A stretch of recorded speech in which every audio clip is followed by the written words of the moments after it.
What's up, Vaughn? Give me a second.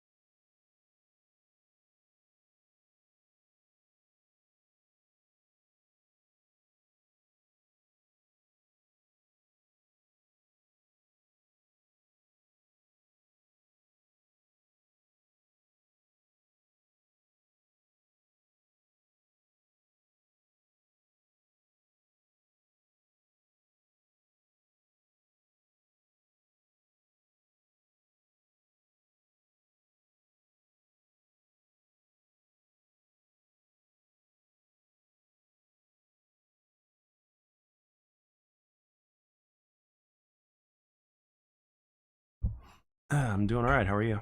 Hey, what's up?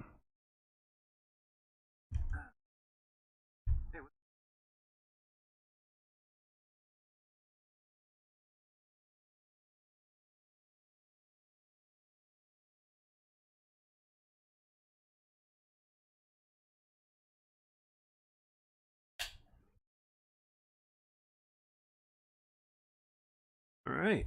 Wow, 14 in here already? My goodness.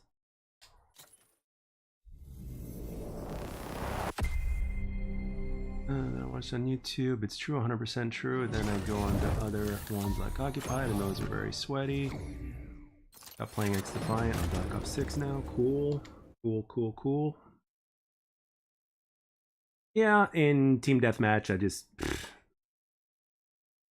I absolutely like get spawned. Like I get killed by getting shot in the back like all the time.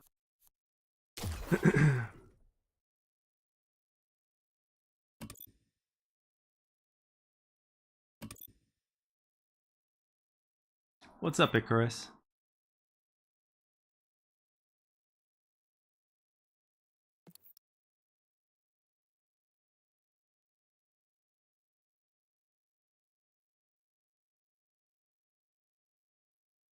Drinking.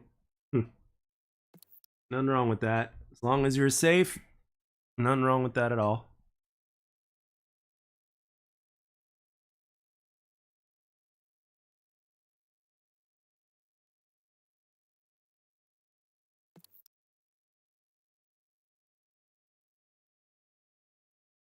Man, I can't help but think of what Prestige might be like in season 3. But I think for the mid-season update for this game that's supposed to be, I think, in a week or so. Um I think it's going to be something like I don't know. I hope it's I hope it's different than what we've been getting in COD. I hope it has its own flavor too.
Weapon Prestige is said to be coming.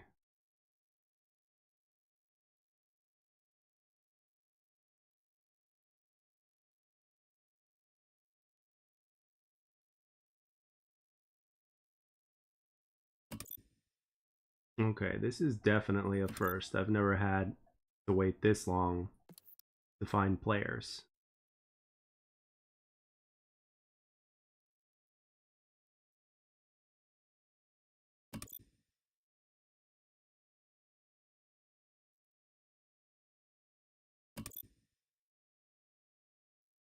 Am I gonna play GTA 6 when it launches next year? I don't know. I never really played GTA. I was never much of a GTA player.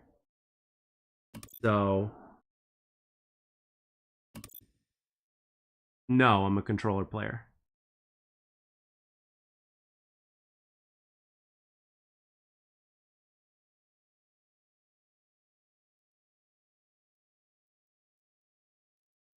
I don't know, man. I've never really played GTA 6. What the hell is going on with the search? Holy shit.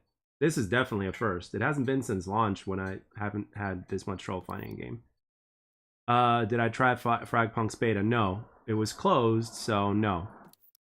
What's up, Bullpen? I could never get a hang on what controller thing. I've tried and tried, just can't get mouse and keyboard here. Mouse and keyboard. This is weird, man. Holy shit. Try that again. Refresh the search. Holy crap. What's it called? Mouse and keyboard just takes time.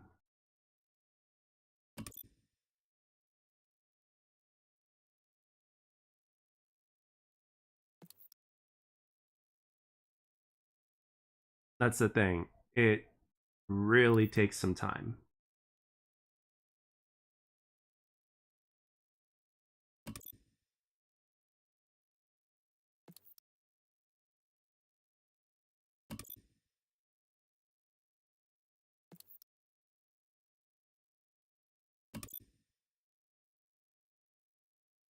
Yeah, I mean, it's gonna make a lot of money. There's absolutely no doubt about it. But, you know, again, I never really played GTA. It's never my thing.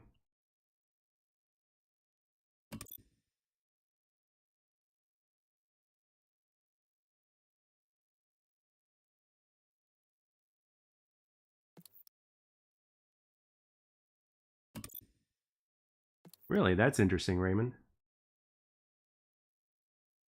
Okay, yeah, this was by far the longest since launch that I had to wait to get into a match. That's crazy.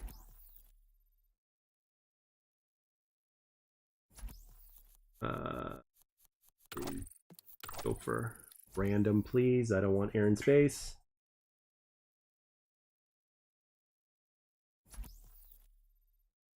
Yeah, it never takes that long. Yay, we got another map. Thank God. I like this lobby just because that they voted for another map. I like this lobby.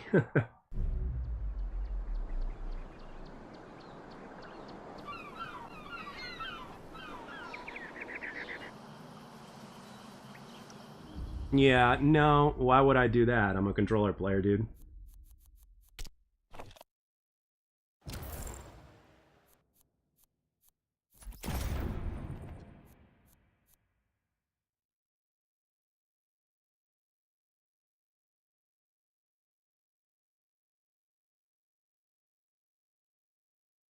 Yeah, in GTA 6 you supposedly could do a lot of crazy shit, so I'm sure it's gonna break records. There's just no doubt about it. The game is gonna break records. People are gonna, you know, make a shit ton. Like the developers and shit are gonna make a ton of money on it. Rumors say that it's gonna be worth $120 instead of 70. So I don't know how true that is, but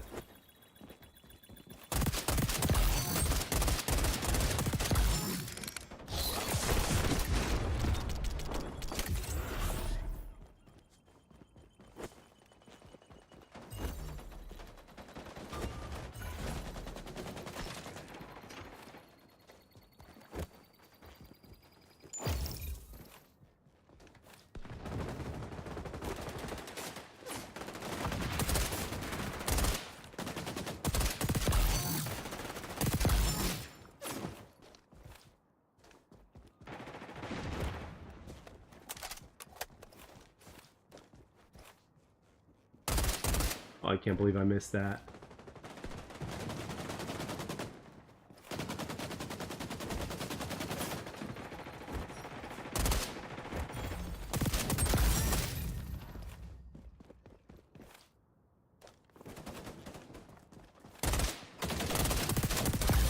And that right there, ladies and gentlemen, is why I play on a high sense. Well, high sense for a controller player. Let's see if I can kind of... Yep. Ah, shit, somebody saw me.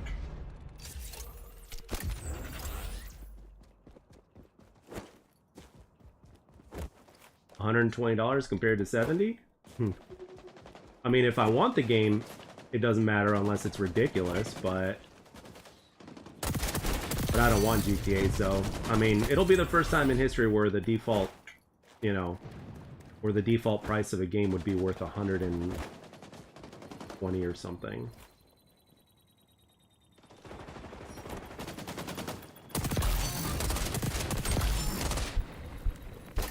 Okay. Oh, okay. I was about to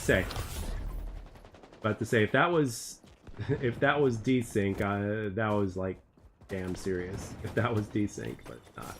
It wasn't.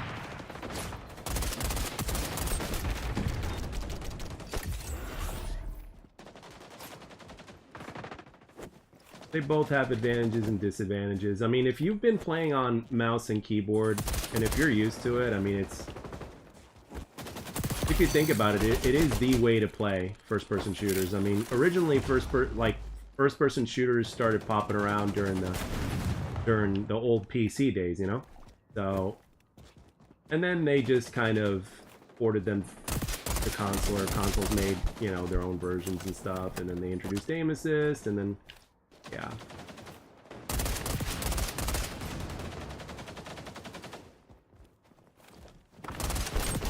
Ah! Glad I got him.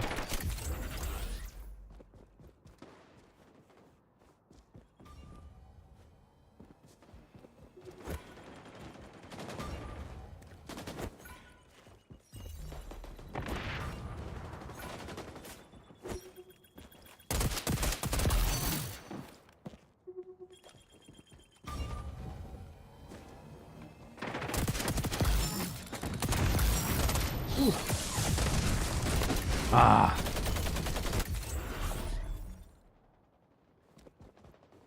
Well, here's the thing. I was talking to a few people that work at GameStop, and apparently they're some of the people that get some of the news first, but the rumor so far is that that's what it's going to be.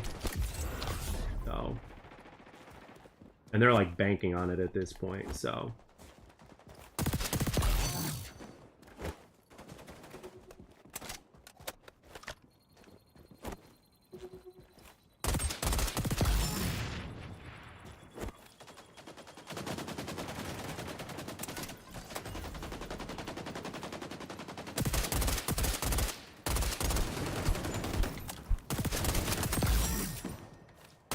oh, I was hoping he was one shot and then I could just finish him off, but nope. Nope, nope, nope.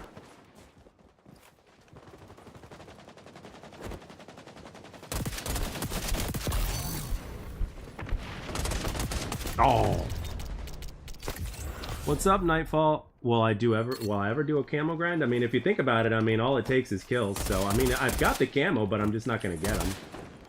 Like, the thing is, like, my problem is I just feel like using whatever I feel like using, and then oh shit, how did that not count? But, you know.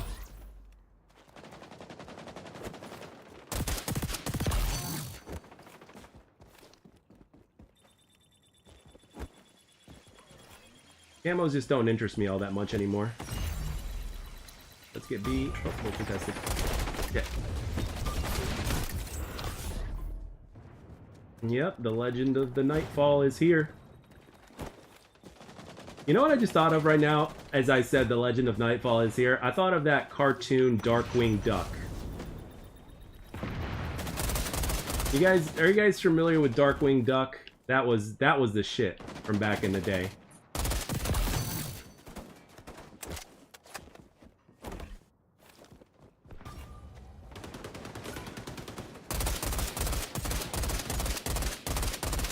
You kidding?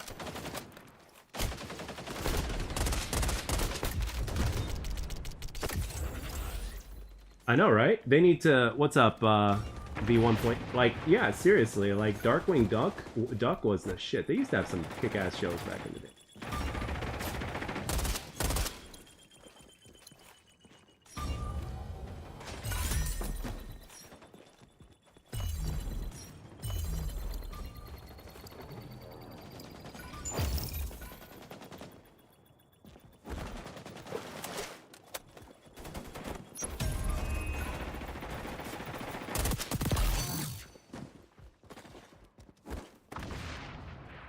Somebody go up these stairs. Yes, I did. Oh.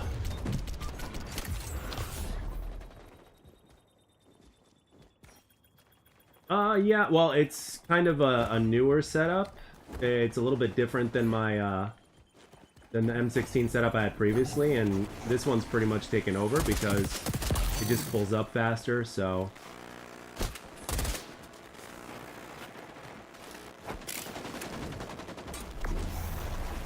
Tell you what, man, these turrets are really annoying. Tailspin, yeah, I remember that. Goofy Troop, yeah, I remember that. Back when Disney was actually really good, yeah. 100%.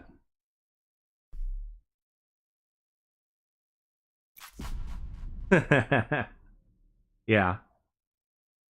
No, things were like really, I mean, we really had it good as kids, man. We really had it good as kids, man. Hey, dang, turrets are annoying as hell. And I'm always the one that's running EMPs. It's like nobody else runs EMPs but me on my team. Yeah, I know. The theme songs were great. Everything was great. Back in the day, everything Disney made was gold. I mean, they just guaranteed to print money. Left and right, up and down, everything. And fun fact, Aladdin was the first animated film, or should I say cartoon movie, that I saw in theaters. I was expecting a live action movie because I didn't think they played any cartoon looking things in the movies. But lo and behold, there it was, Aladdin. But I wasn't disappointed at all because I thought Aladdin was really good, the original. So, I mean, again, don't forget, this was when I was like 8 years old. So...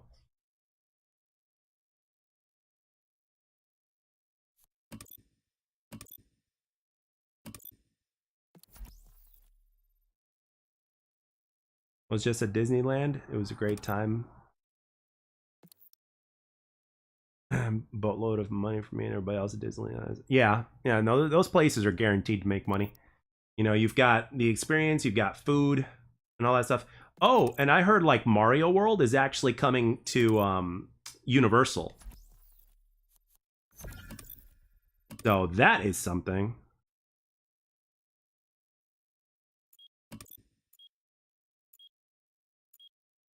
Yeah, Lion King hit hard for a lot of people. Like, the Lion King is goated.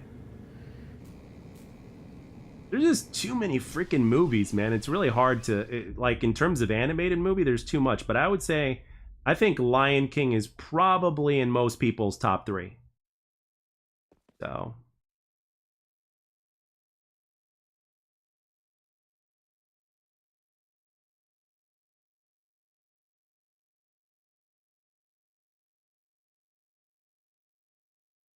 yeah, Lion King was solid. You know, because of the tone, it just didn't completely feel like a kid's film, you know what I mean? I'm going to go with, let's try that.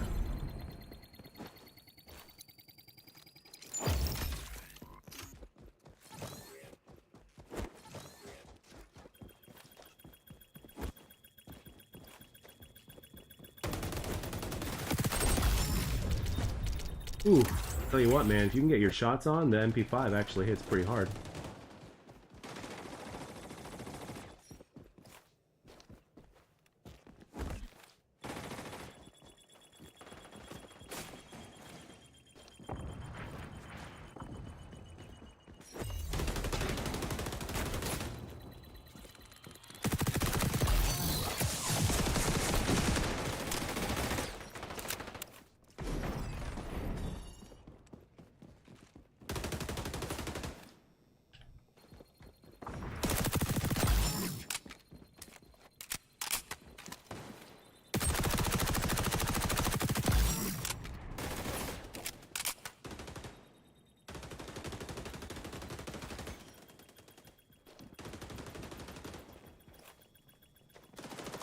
In the heck are these guys going?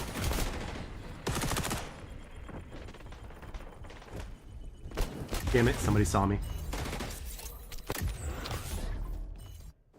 Yeah, I think everybody really like if you're around my age, yeah, I don't think you could deny Power Rangers. And you know what? When I didn't see the movie in theaters, but when that first movie came out and when I first saw it, I was genuinely surprised of how good it actually was. Because it wasn't as cheesy. I mean, still was cheesy, but it wasn't as cheesy as the you know, the TV show. So I liked it quite a bit, and I was like 11 years old when that thing came out. So rest in peace to Jason David Frank, by the way, guys. The white / Green Ranger.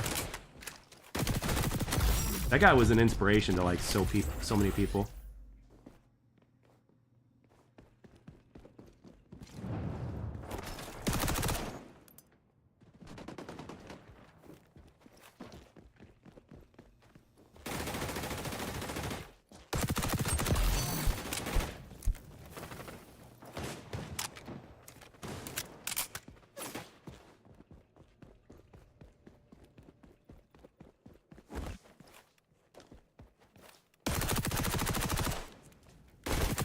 Ah, got him.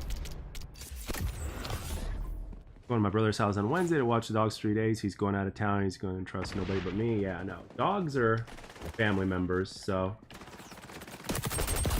Oh, almost had both of them.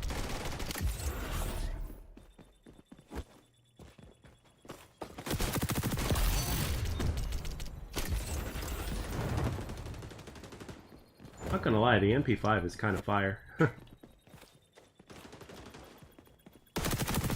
Oh, why did I stop shooting? I'm such an idiot. I stopped shooting. Don't you guys hate that?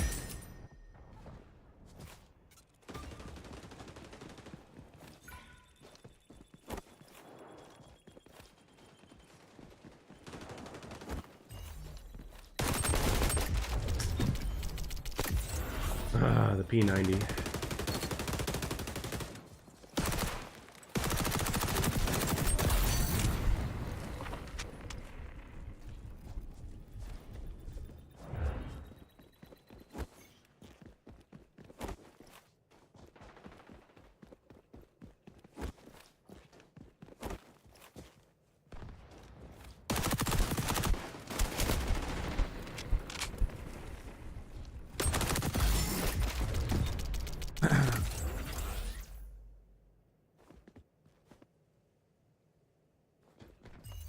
Happens so often when I carry them, usually on the cleaners, yeah. I hope they come up with a, well, for me personally, I hope they come up with a faction to where the passive, you know, your screen lights up in case somebody's like targeting you or looking at you and you're not looking at them, your screen lights up.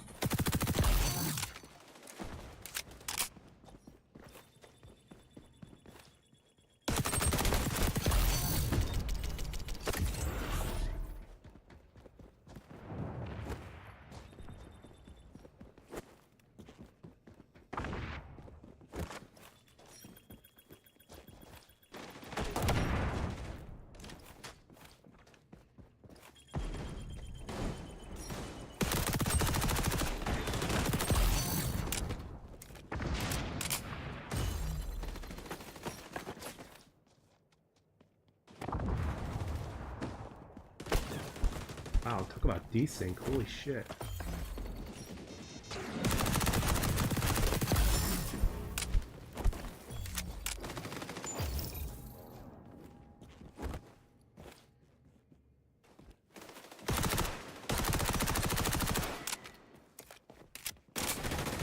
The right stick in this game sucks. I will say that.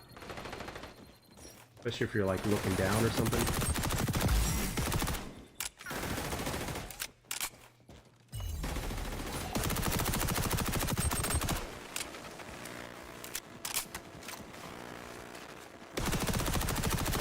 What happened? Oh my gosh.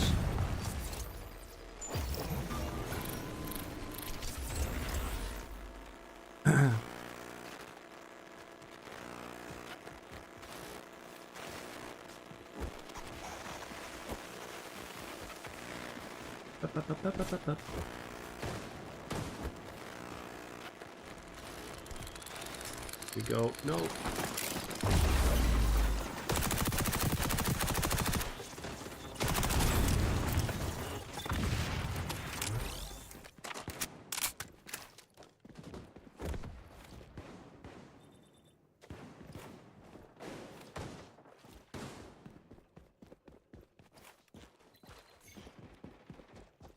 Where'd he go?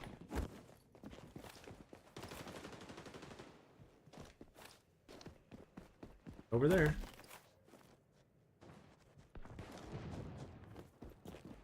Huh.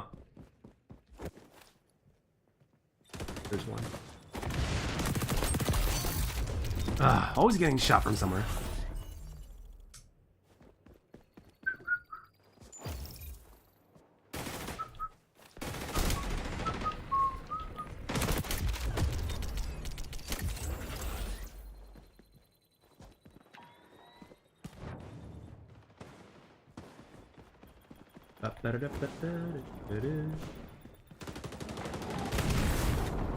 Oh.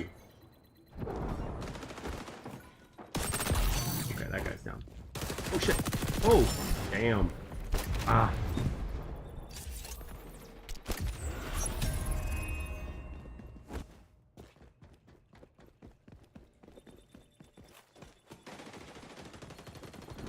They going this way? Holy crap, they're trying to take our... Oh no, we're taking it back, okay. Good job, teammate.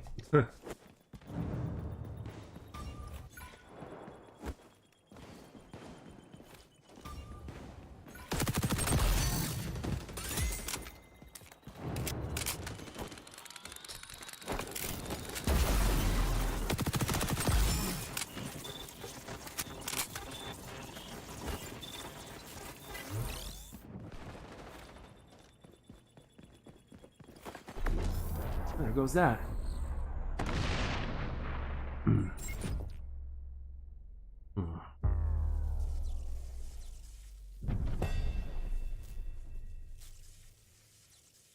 Evening is midnight here? Haha.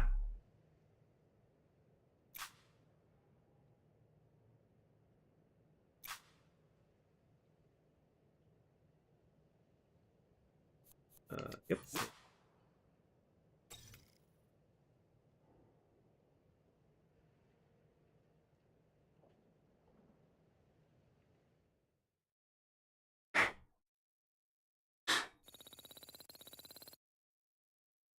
Are there any cool games coming out before the end of this year? Like, is there any big name game that's supposed to be coming out before the end of this year?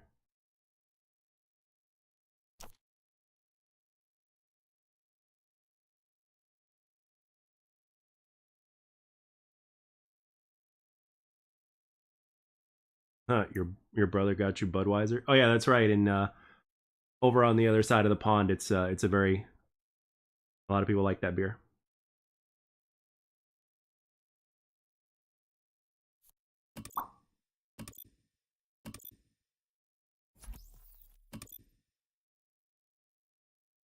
Ooh, Noodleplex.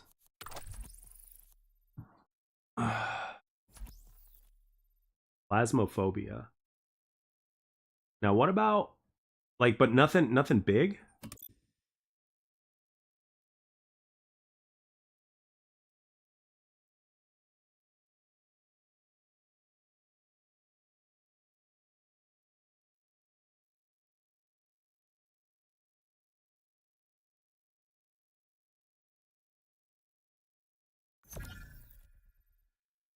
So, do you guys think that XDefiant might release the private matches on what's it called? Like during the mid-season update? Or probably not.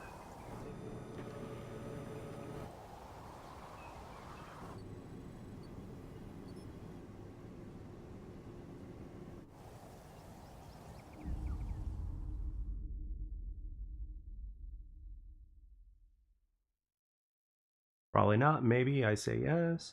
Delta Force Extraction when it comes to console early next year. Uh, is the I thought it was the following week.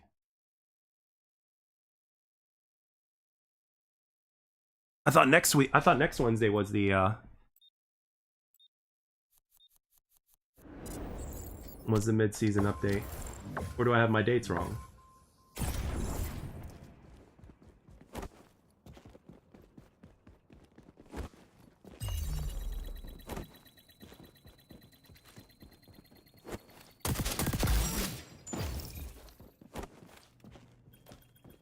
What's DF?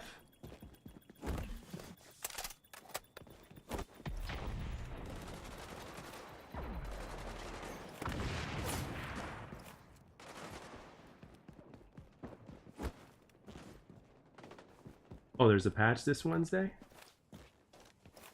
Oh, teammate, you scurred me, bro.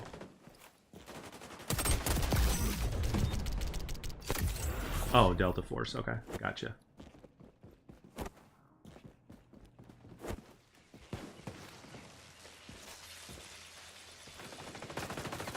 I know that's gonna be very wow.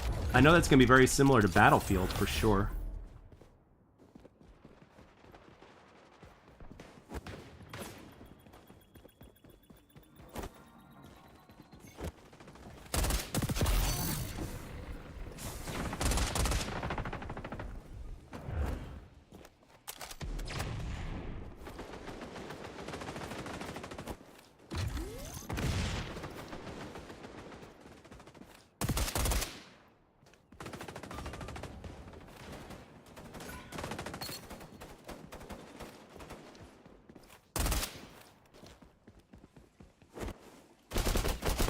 Where? I don't know what the hell was shooting me. Holy hell.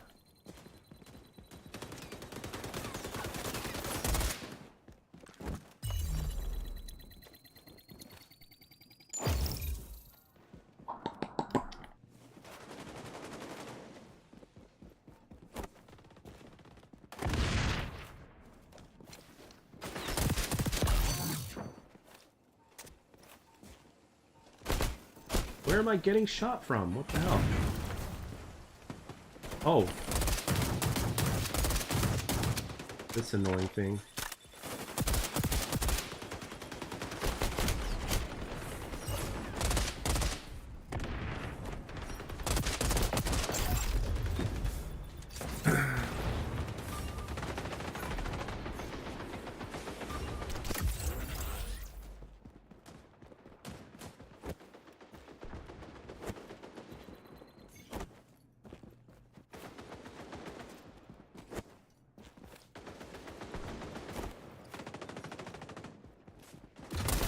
Wow. Oh man, so many people using shotguns is ridiculous. Like, I'm running into a lot of shotgun users lately.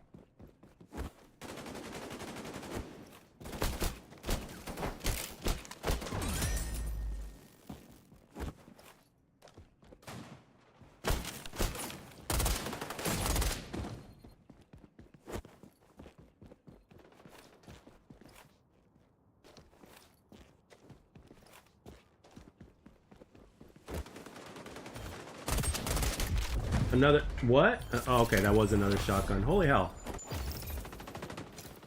I can tell it's gonna be a rough night. I can already tell.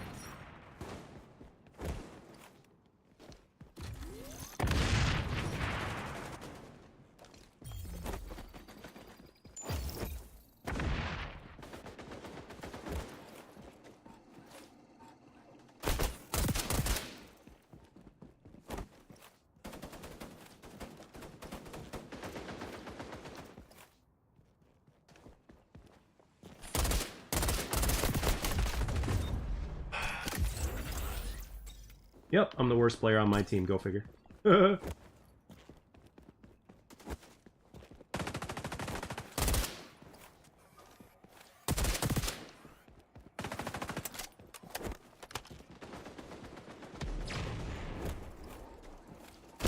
Where? Things are so annoying.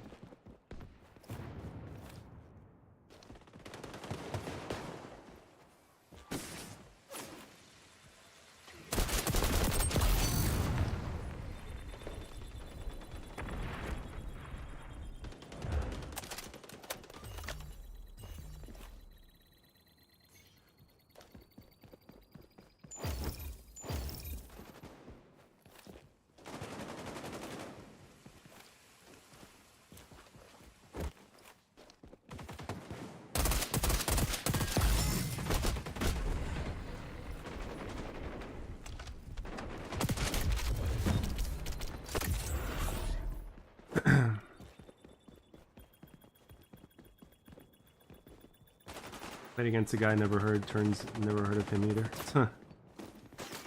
Pushing for a larger size. Oh, okay. Sorry, I was trying to read the chat, see what you guys were saying.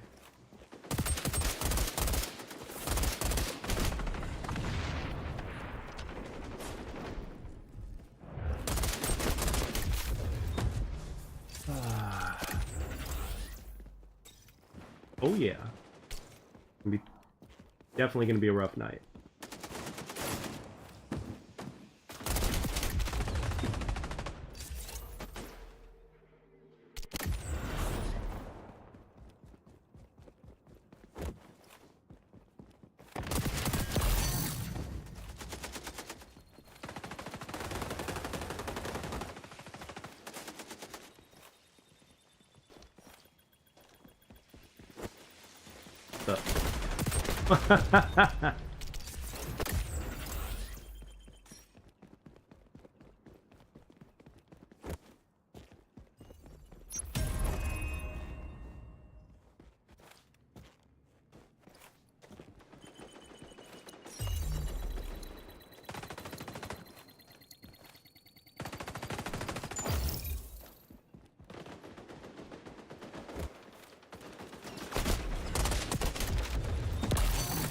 Man, I might not even get 10 kills this match.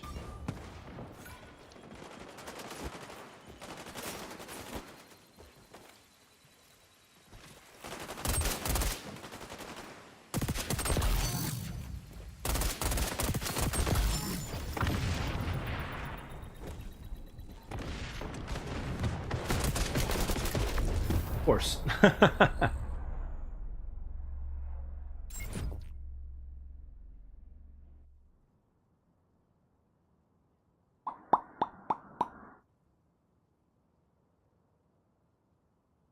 No one is ragging on COD unless it's provoked by someone calling this game trash. I've certainly never just openly come out and trash it, and I don't think Jack has either. Not that I can remember.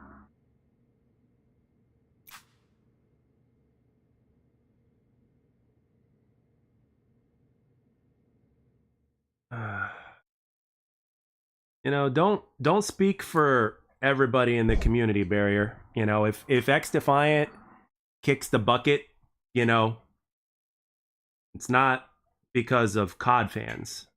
It's because XDefiant failed to meet expectations. You know, not every XDefiant creator is going to point their finger and say, you know, oh, it's COD's fault or something like that. So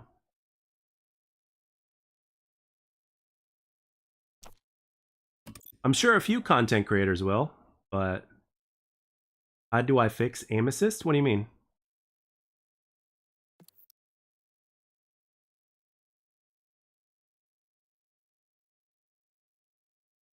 If XDefiant kicks the bucket, you guys will have even more animosity towards CODs and its fans.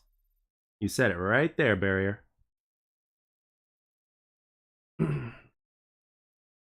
I've already wiped my hands clean of COD years ago, so.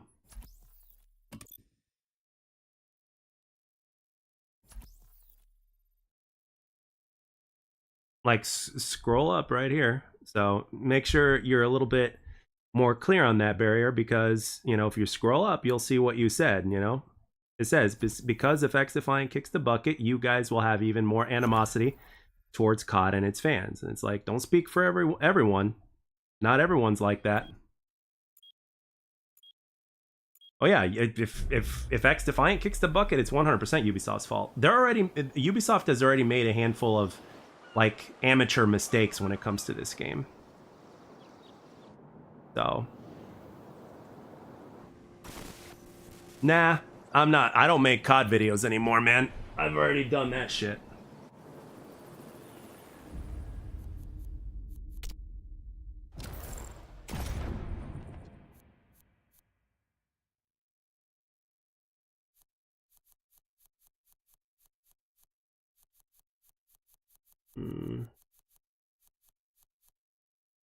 All right, this match over here looks like a pretty decent connection, so that's gonna be good.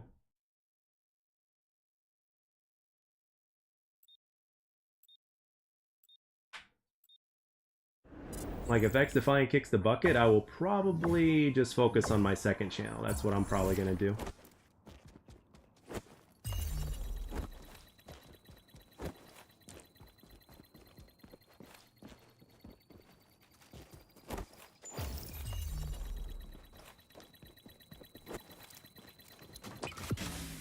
Whoa, shit, what the hell? Oh, nice. Ah, the LV just kills so fast at that range.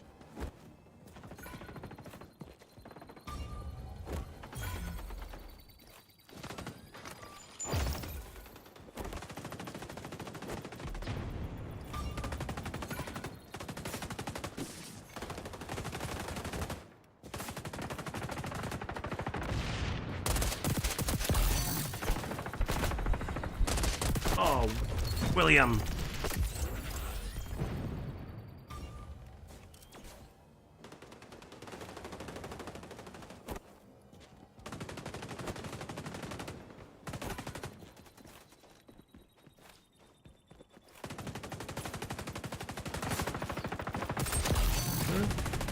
My chat has the right to be sensitive if they want to, you know? If you feel like being the way you are, then they have the right to be the way that they are, dude.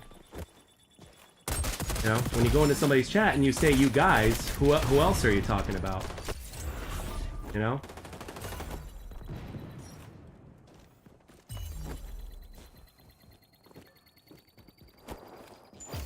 Gotta be specific. If you're talking about something that somebody that's not like people in my chat, you gotta make sure that you're specific about it. Nice. Oh! Oh, damn. That LV is an absolute killer up close, man.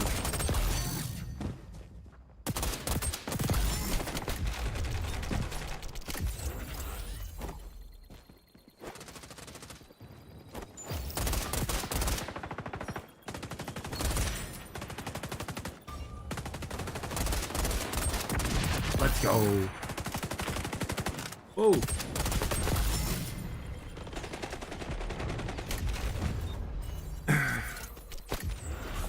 Oh, you can... I'm sure other content creators probably will. They'll probably point the finger at COD, or the COD community. But like I said, Ubisoft has been making a lot... Whoa, shit! They've been making a lot of, what's it called? Amateur mistakes. Like, even when it comes to the store, they made a few amateur mistakes. Like the one thing that I was shocked that I didn't see in the store is the simplest thing of all, right? You want to know what shocked me the most? Was that you don't yet have the ability to gift people things from the store. You know, like let's say you wanted to gift somebody a battle pass. Like, that's something that I actually wanted to do when the game launched. I wanted to gift a few of my viewers, like, the battle pass. But there was no option to do so, and I'm like, that is just, like, such an amateur mistake for them not to do that. Like, from a basic business perspective. You know, it's like one of the things that I'm surprised that the higher-ups at Ubisoft never did was tell the guys, like, hey, have the ability for your fan base, for the consumer, to, like, gift the battle pass to somebody else, or to gift bundles or pieces of something that's in the store to somebody else. You know what I mean? But instead, what they did was they just did the, what's it called? The creator code thing? You know, which is something that obviously some other games have done as well. But it's like, to me, it just sounds simple. Like, give people the ability to gift, you know, things from the store to somebody else. Hell, even Amazon has things like that. Which drives me nuts.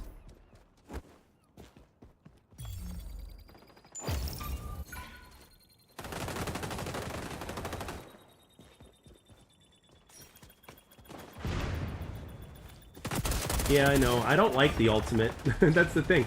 It, like, the flame comes out really, really slow, plus you don't move as fast. So it's like I can't stand it.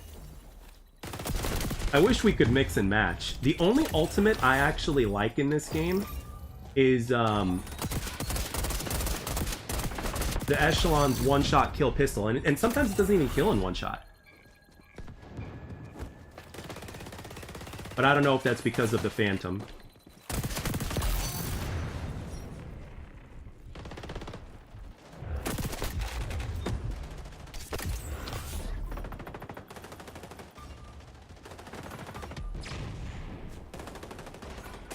Oh shit.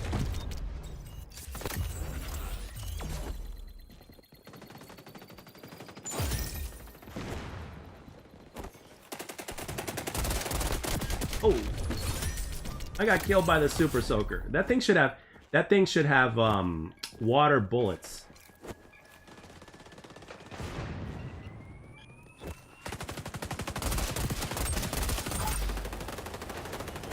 Sometimes I wonder where my bullets go.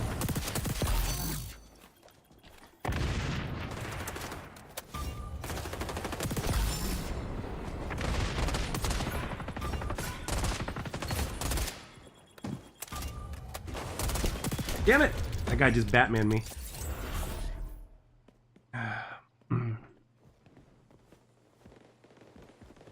Herm, welcome back. Andre, what's up? Oh, Ironside is actually really good. When I played a little bit of that on PC, I actually enjoyed it quite a bit. Despite the fact that, you know, I was definitely, you know, playing on an input method mouse and keyboard that I didn't play too much of before. But like when I did play mouse and keyboard for like 6 months straight, like shortly after getting my my PC, I remember really just enjoying the journey of getting used to how to use a mouse and keyboard properly. And the cool thing about that is single player games like Doom Eternal, for instance, became really handy for stuff like that. Like really handy because it you know, it was like, in a way, Doom Eternal was like the ultimate aim trainer. You know what I mean?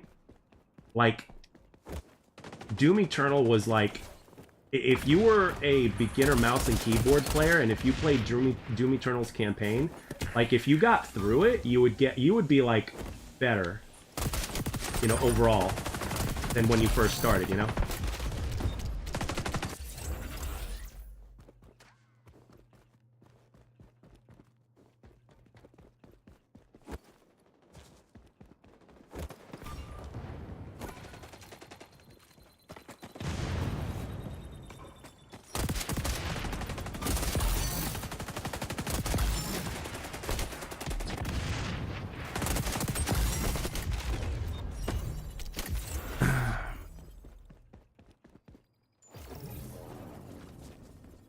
Yeah, I'm on controller. I just play on a high sensitivity. What the hell?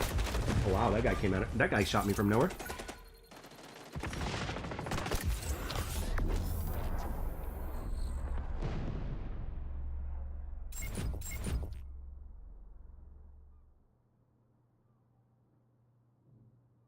Like the biggest thing about me is like the thing is with any first person shooter I touch, like I get like if I enjoy the game, I get like like borderline obsessed with like aiming really well with a weapon that I truly enjoy using, especially if it's a weapon that like requires a certain level of consistency, because at base value weapons are typically easy, but the skill gap is still there. So it's like, you know, I can't wait to see what pros how approach this. Yes, I am on console.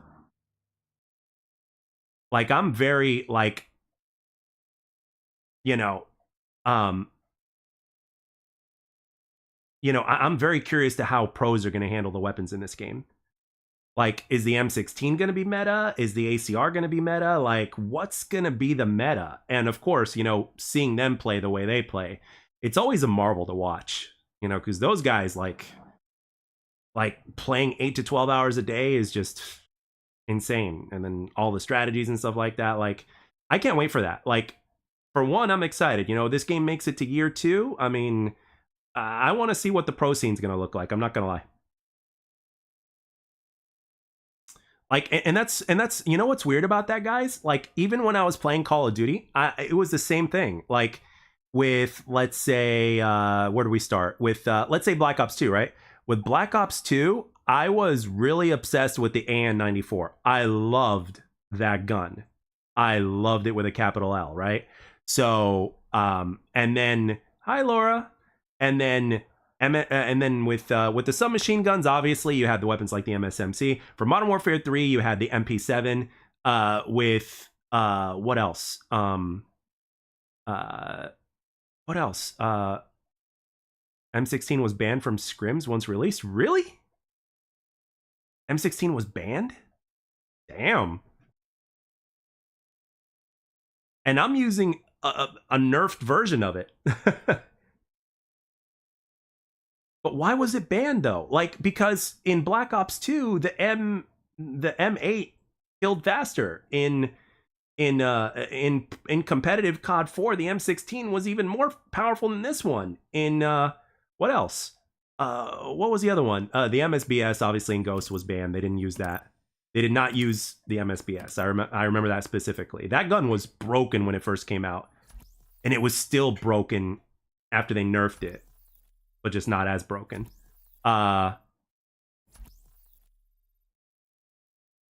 So I don't know, man.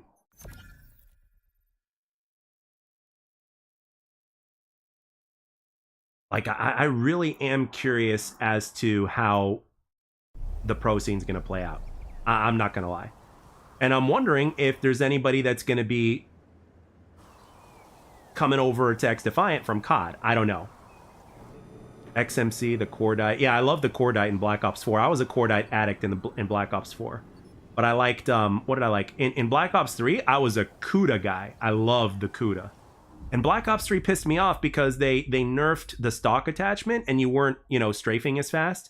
There was a difference, but like it was not very noticeable, especially when you compare it to Blops 2. But man,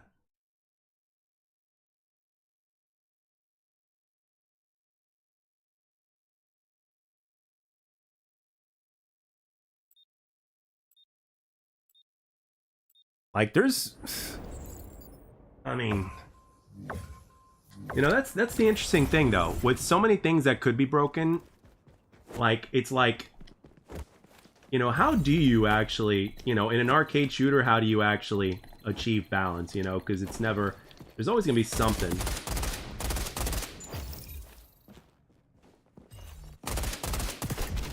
Fuck. Should have known that guy had a shotgun because he never fired a single shot at me.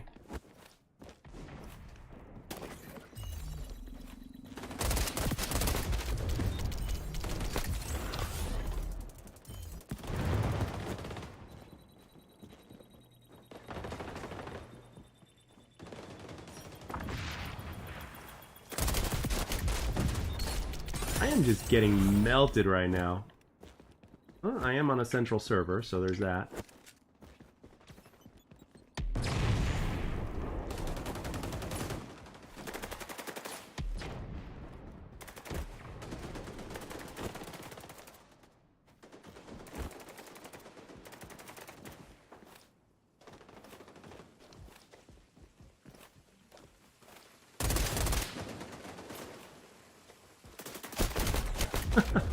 Oh shit.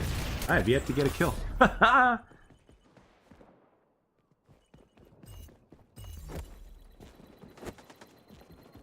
Man, Black Ops 3 snipers were pretty sweet.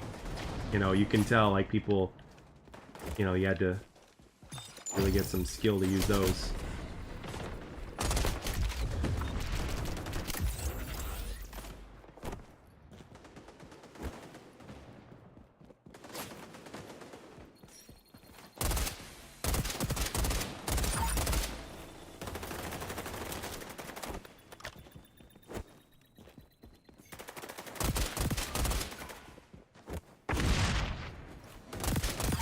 I got a kill. Yay. I got a kill. I love it.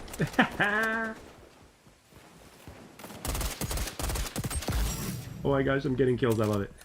I'm able to get a kill.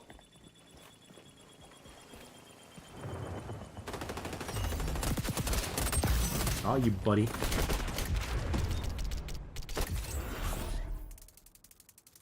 thing that bothers me about XDefiant, it's not even game related really, is that Ubisoft doesn't invest in the smaller creators who remain in the game after the Black Ops 6 release. 80-year-old Gotch. Oh wow.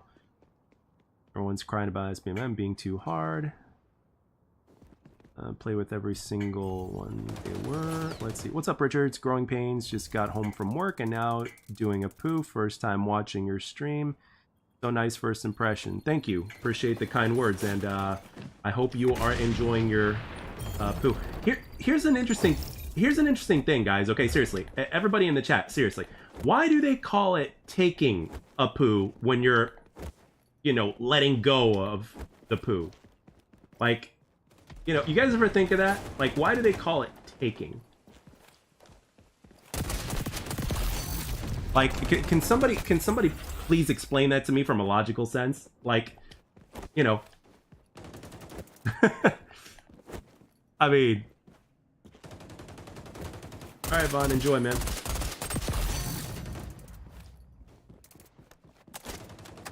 Because you're taking time out of your day.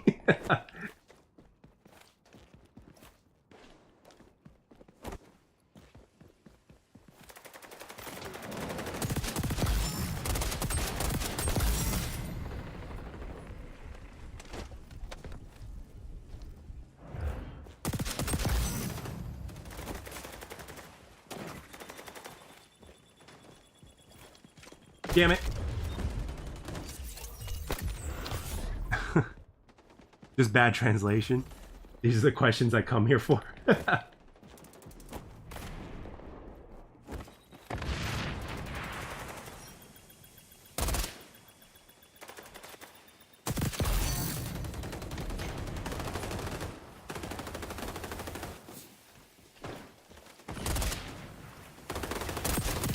Thought somebody was still there.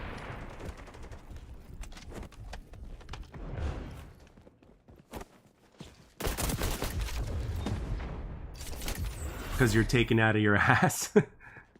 I'm bequeathing a poo upon thy toilet. You know, this is a manly conversation over here. The girls in the chat should be like, man, no way these guys are talking about taking a dump.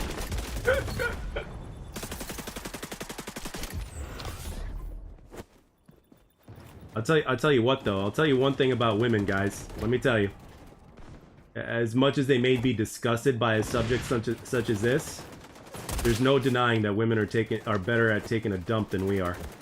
That is a fact.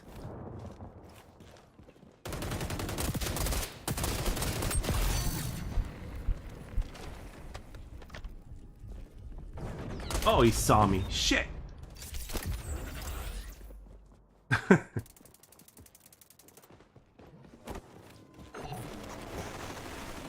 Yeah, but that says you're taking out the trash. But nobody says taking out the dump. Or taking out a shit. They just call it taking a shit.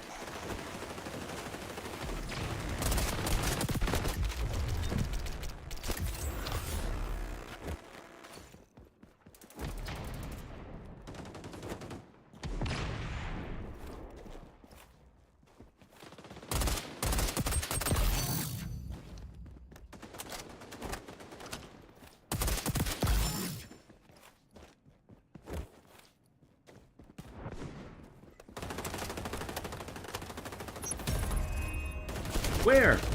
Oh my gosh, how in the world did I not see him? Can I check the shop after the match? Didn't you ask me that yesterday? Should be the same as today. Wow, I am playing terribly. That's okay. I'm actually lying down, believe it or not.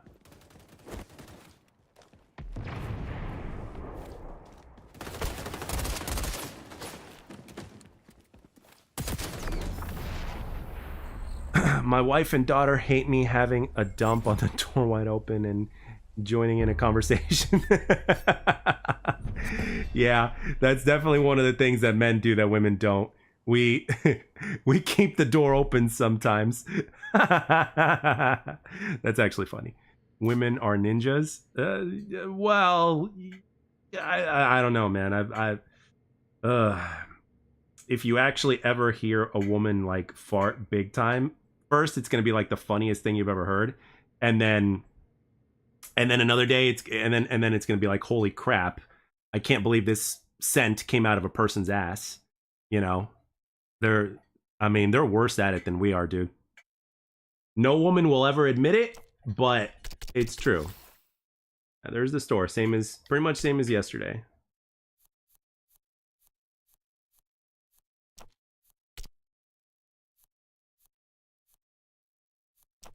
Nothing new.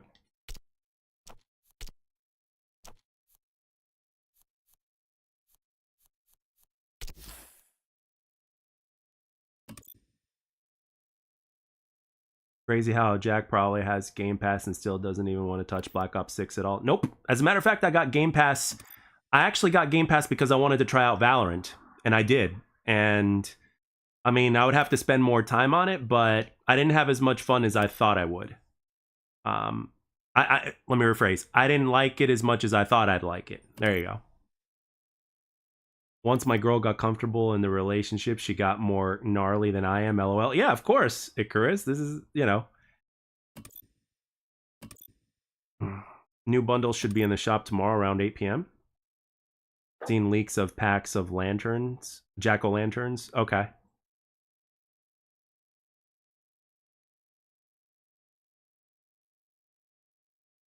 On console, you have to have Game Pass to play it on console.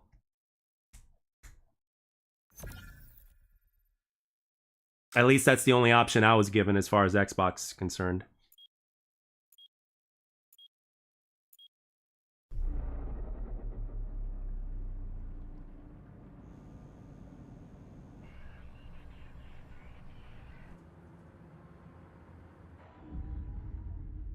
What's my KD? Probably like a 0.5 or something like that. Black Ops 6 is not for skilled single player. You need a party. That's what I hear. Unless you play free-for-all, maybe.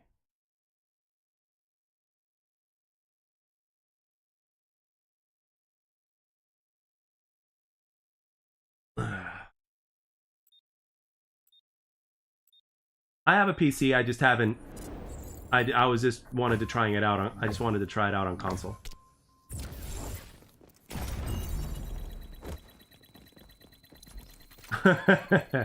Yeah, it's amazing what happens, isn't it? Once the woman becomes comfortable, it's like amazing what happens, right? It's like, and you learn some things about the other person that you just never knew.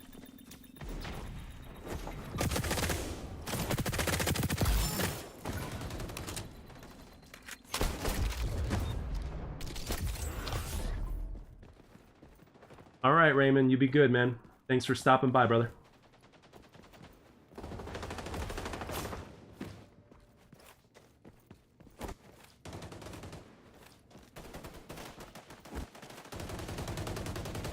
Shit.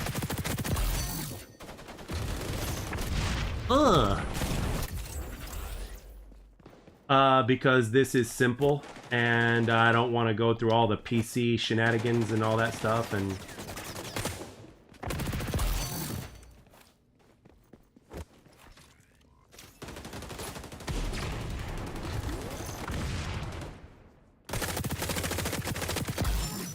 Yeah, I don't know where the hell my bullets went on that one, but okay.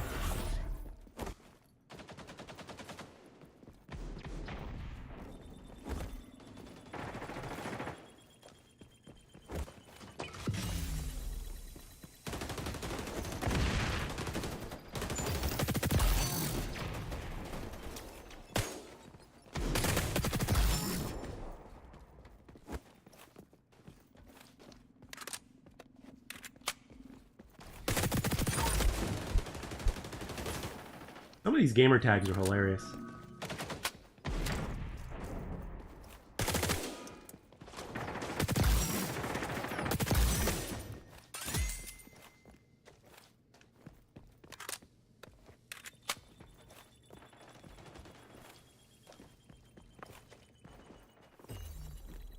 Okay, my guys are going on that side.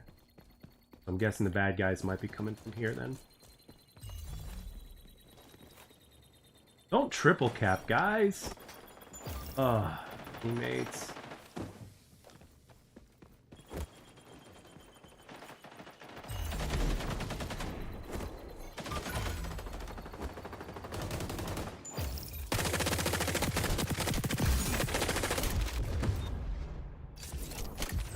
Just recently got my FPS and setting dial in for graphics and all. I struggle sending a message on my phone, let alone gaming on PC. Yeah. Yeah, I play on console mainly because it's simple. Not much changes need to be made. You don't have to look up like, oh, perfect PC settings to make the game operate properly or anything like that. So, but the biggest reason why I got the PC was so that way I can do content. Because I was always doing it on... Oh, shit. I was always doing content on, like... I was always lacking in the power department on content, so... And for streaming, of course, obviously.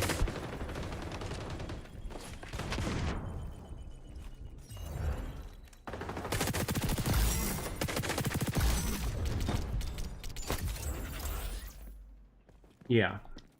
Oh yeah. Unfortunately, it is a cesspool of cheaters because of the Cronus Zen and all that other shit.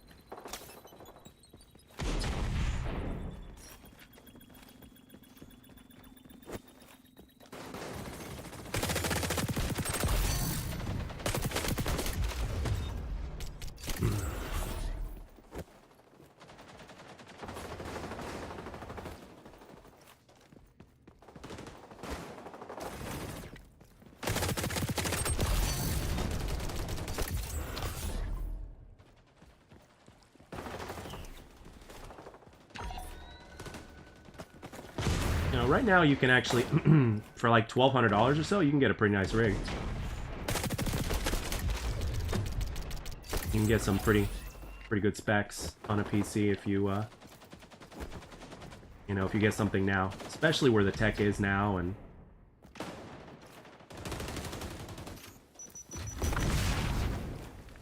guys, come on! What the fuck is going on? We're losing. Holy shit, dude! Talk too much.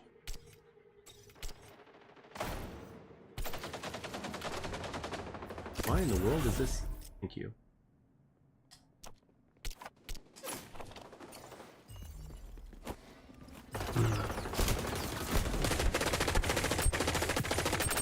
Got him.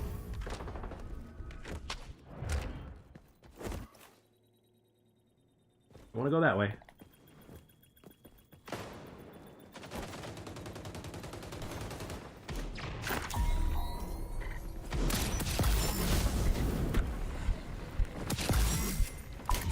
Ah, fucking fire, man. Never understood cheating. Like, okay, you know you're gonna win, no competition, no nothing. Feel come. Hey, people, you know, people get. I don't understand either, but holy shit. But most of the players who cheat are just not good players. So.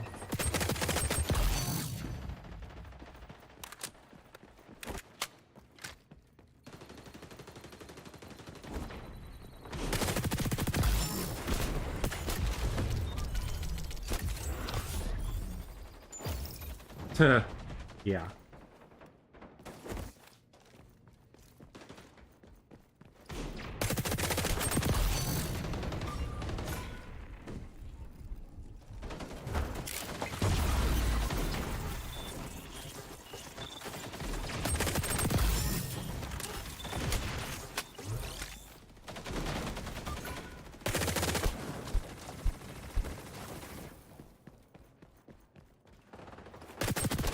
Wow, there were two of them there. Holy shit.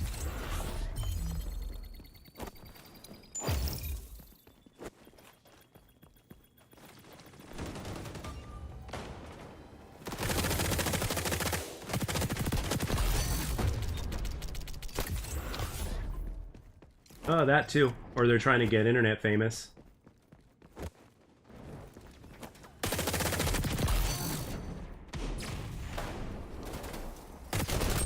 Damn it!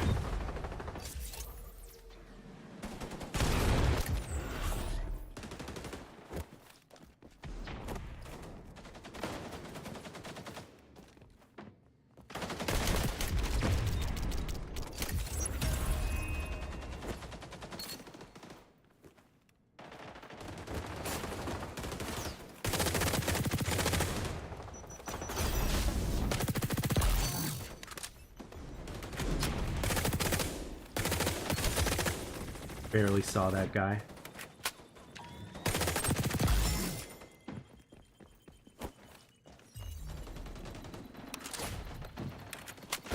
Oh, shit. My son plays Black Ops 6, so I tried it out. It's weird because I feel Black Ops 6 is a better made game and have more fun playing XDefiant. Yeah. I mean, it depends on, you know, what you consider fun and what you consider, you know.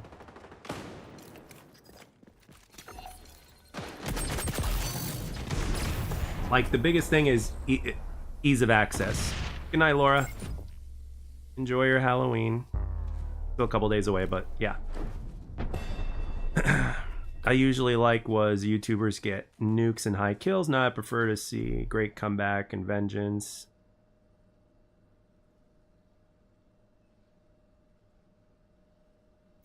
Great. Not a bad game for a 0.5 KD. Yeah, baby.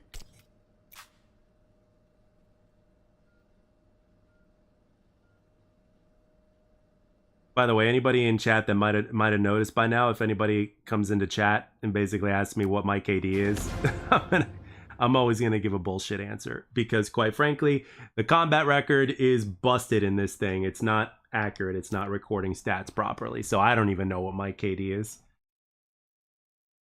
And all these years later, people still base that off of skill.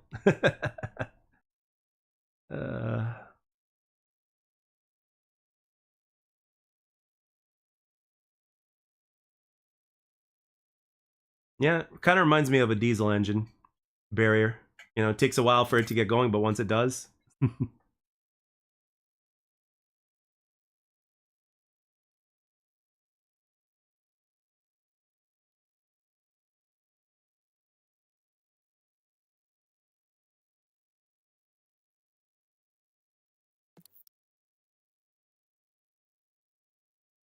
How often do I go live? I try to go at least 3 times a week. And I just do it based off of how I feel like it. Because usually I'm working a lot more. And right now, until further notice, I'm working significantly less. So I'm just kind of going live whenever I feel like it. You know, there's no set date, but usually I go live at least a few times a week. And I try to go live on weekends as well, because I know most people have a lot more time over the weekends, which is very understandable. So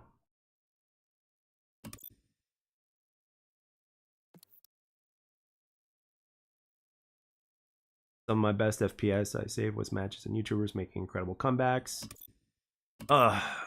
You would love I made like a while ago, like back during the Black Ops 4 days, I ran into a full stack, a 6-man that were using VMPs, and I said, fuck it, I'll use a VMP. And I was playing solo, and we managed to come back and win. It was team deathmatch. We won by 1 point, and I was the one who scored the 1 point, and I was the one who scored the best on my team. So I basically, like, it was one of the rare times to where a solo player, aka me, actually made a comeback against a 6-man in team deathmatch. It was like the funniest shit ever, and it was actually on stream, and I just saved the stream and I went back, and it was hilarious.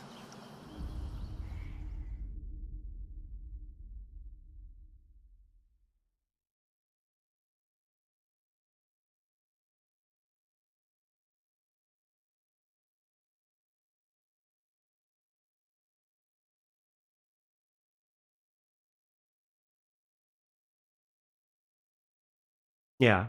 I mean, stuff like that rarely happens anymore because of like what you run into, but seriously, like no matter what your skill level is, like it's very, very rare to get a win against a fully stacked team unless they're like complete ass. Other than that, if they're a stacked team, it's like your chances are you're not going to win. So, especially with the way, you know, games match make everybody nowadays, where there's team balancing.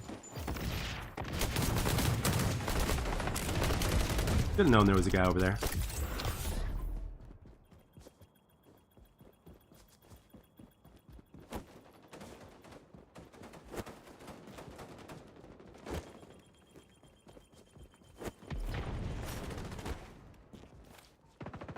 What the hell? Am I blind?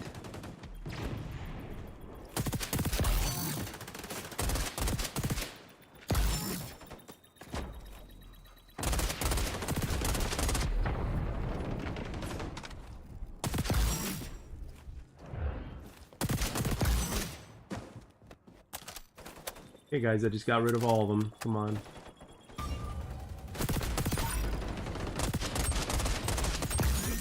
I'm out of there. Been there for way too long. I'm not messing. Okay, I'll get that guy. That guy. Get that guy. Anyone else?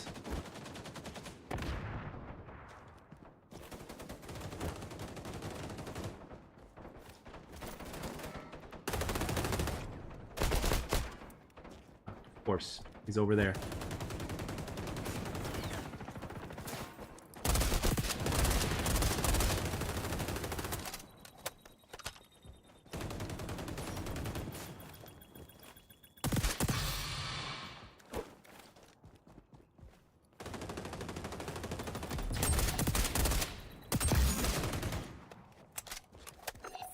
Shit.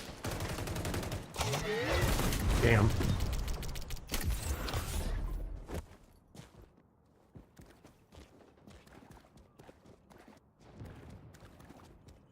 Wow, we're barely up, but that's okay.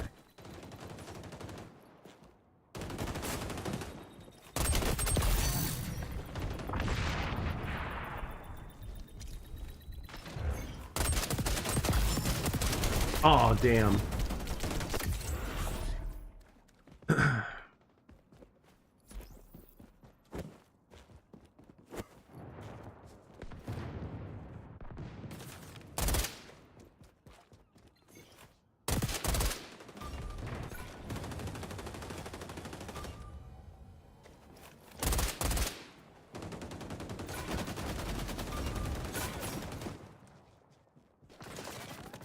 Okay, I gotta take this from this side because it's getting way too crowded over there.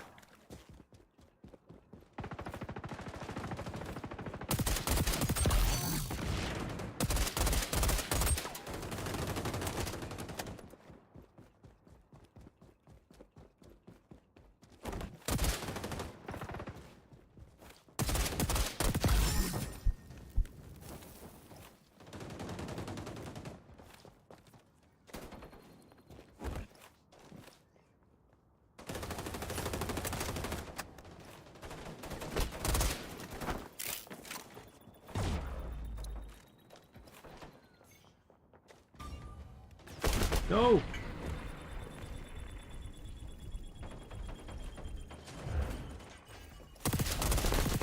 Got him.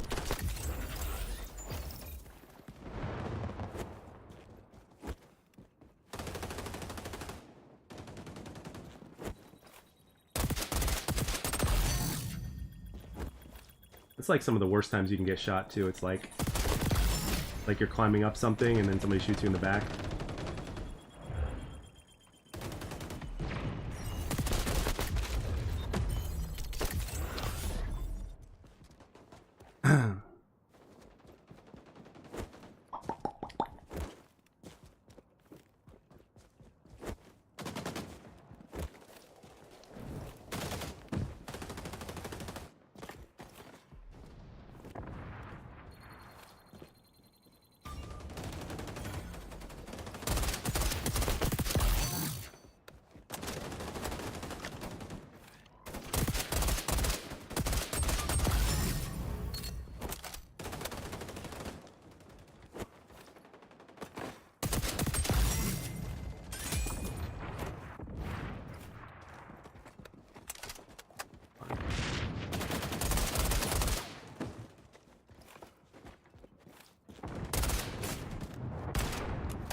What?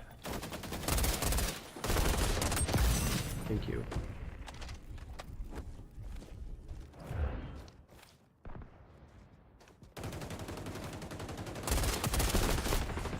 Damn it!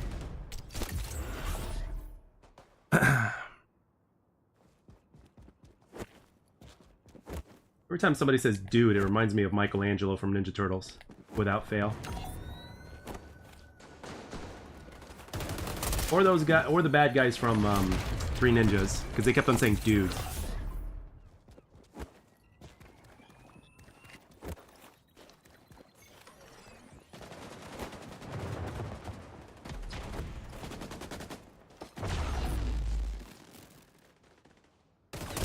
Where? Ah. They're penetrating.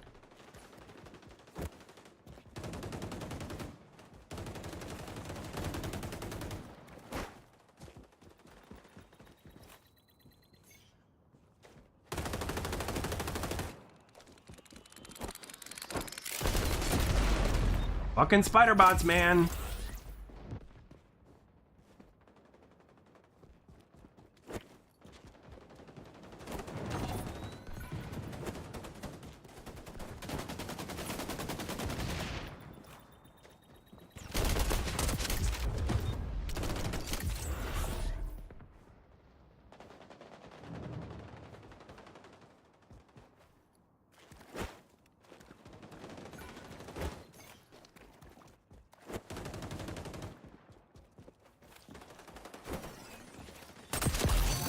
Let's go.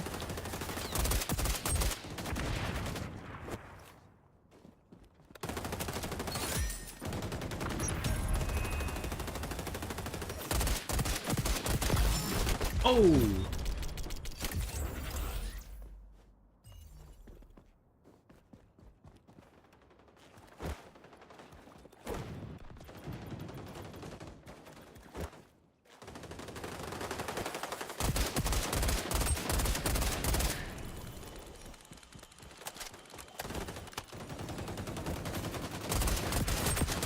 Holy crap.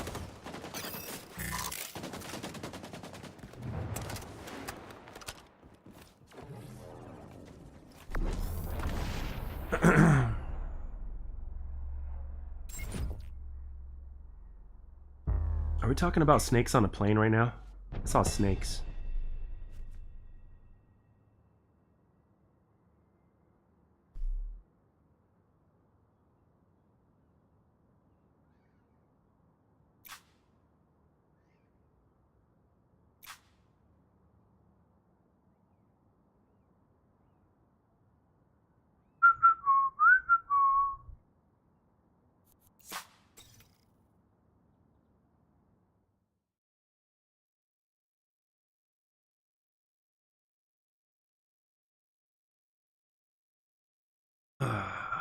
Snakes on a Plane. That's a classic movie.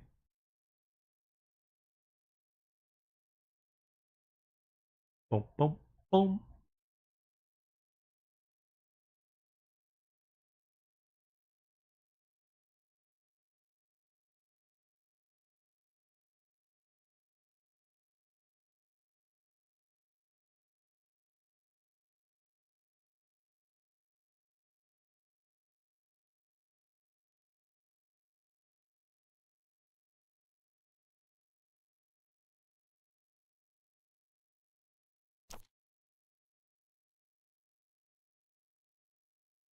Welcome back, Icarus.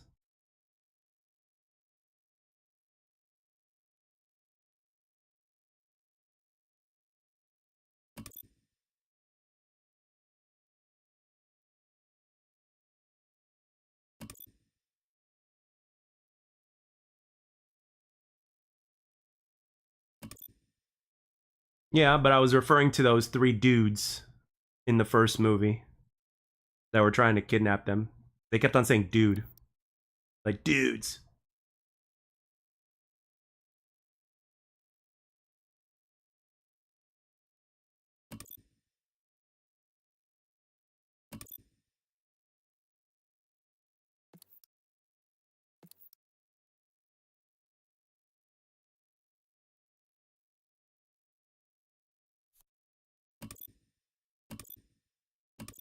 Oh yeah, I love Three Ninjas.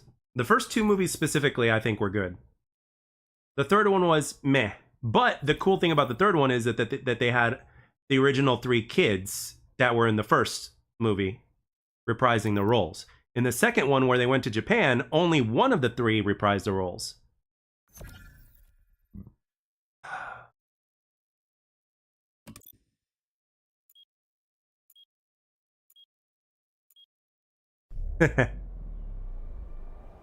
The OG movies will never be surpassed. Kind of makes me sad. Yeah, no, the first one is good. Fun story though. If you're in Europe, you have a different cut of the movie. Like for instance, in the European cut of the movie, the basketball game, they lost the basketball game. In the American version, they won the basketball game. There's a few additional scenes that weren't included in the American version. You can actually look it up on YouTube and you can find the missing scenes, and it's actually pretty cool that way. Like the kids like actually lost the basketball game. So yeah, I thought that was interesting too because I didn't always know that. And then I saw it and I'm like, wow, I saw the differences in the cuts that they made and everything. And I thought it was cool. So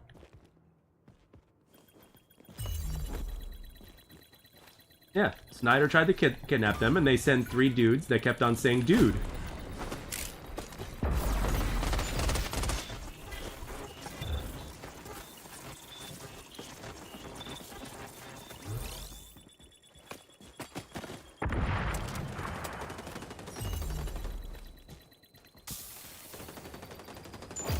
Ah, he's slippery. Okay, he's not there.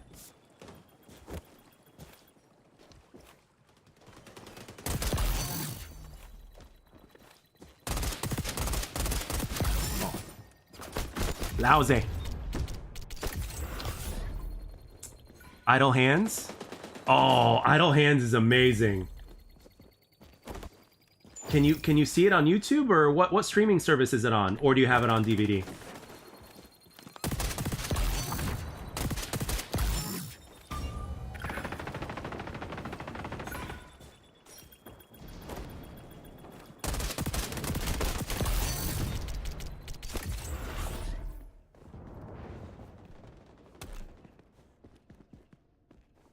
It's on Amazon? Really?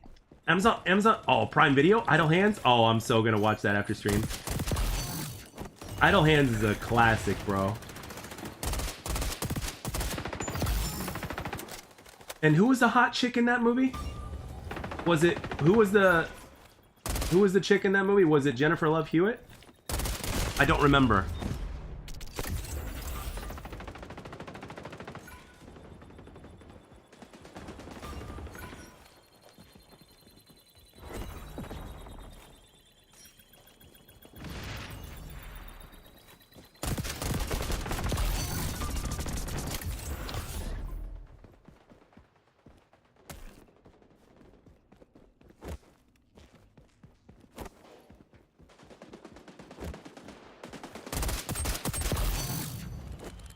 Oh shit.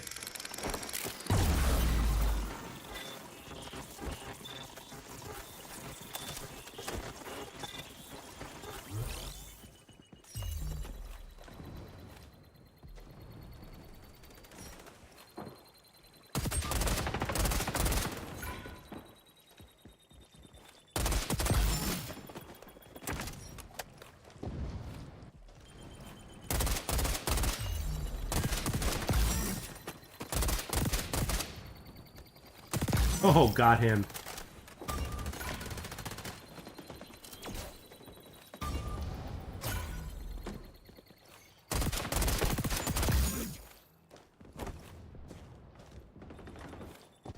Where'd he go?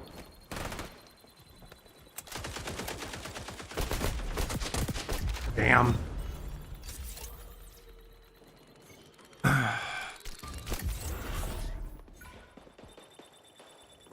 I guess Barrier said something that wasn't very nice. Oh boy. Oh boy.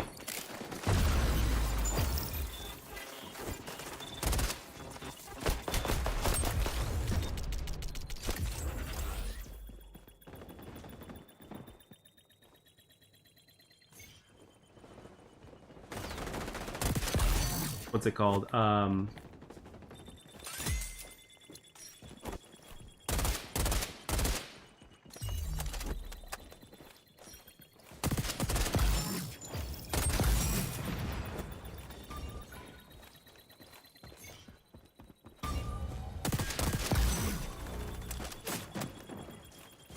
Aw, damn.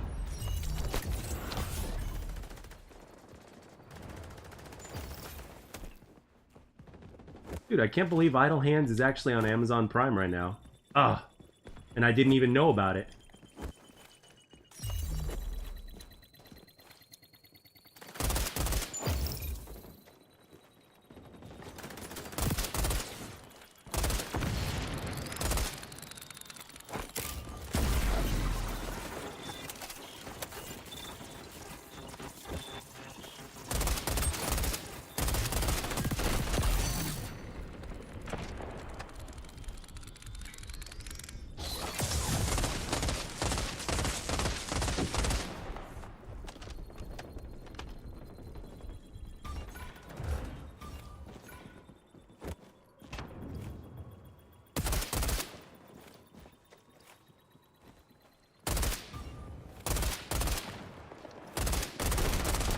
Is it me or does it take forever for health to come back up in this?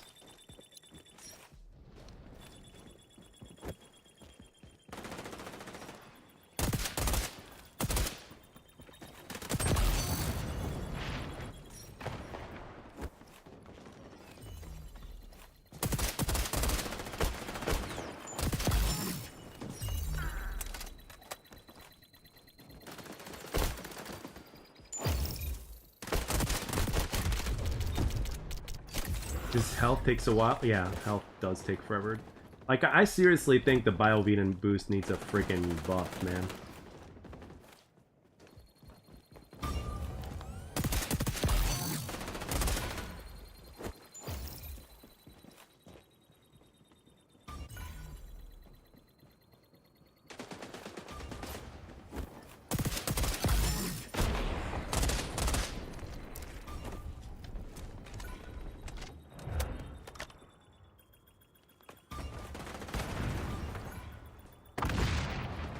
I don't know where they're going to be coming from, so I'm going this way.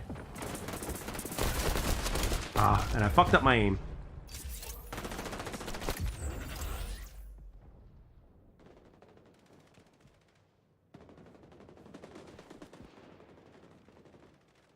Do I have to watch the second one to understand the third one? Oh, okay. Oh, you guys are talking about Terrifier.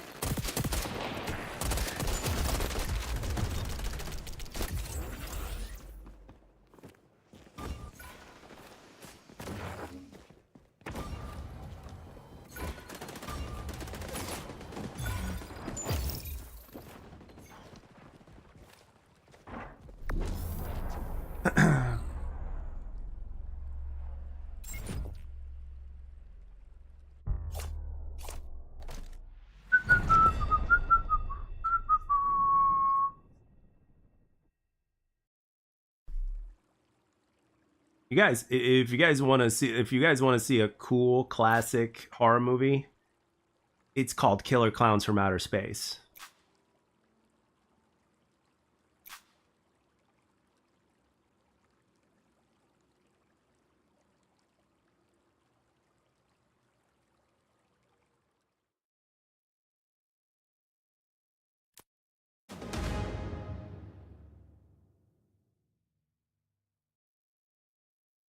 Yeah, slasher films in the 80s and even the 90s, obviously in the 70s with Halloween.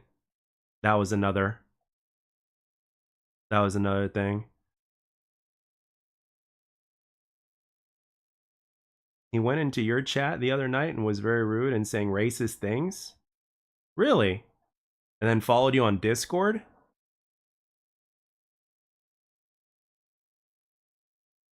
So like he had a problem with you before?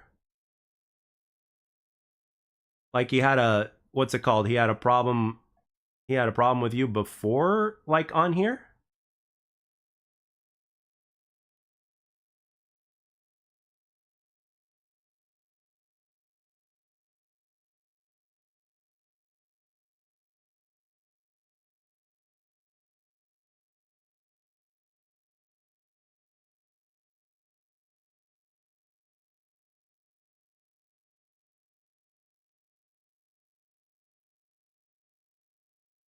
like saying stuff like that and then following people and saying more, it's like, ugh.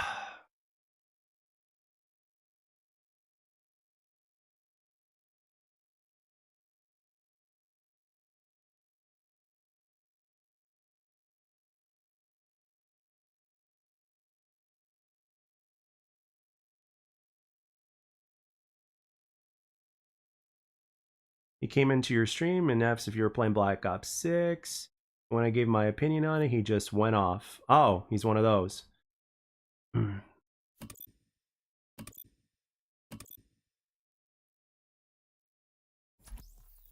I haven't seen the Terrifier movies. I have not. No.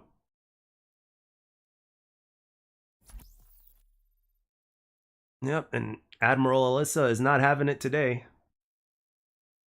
So I try to give people some leeway, but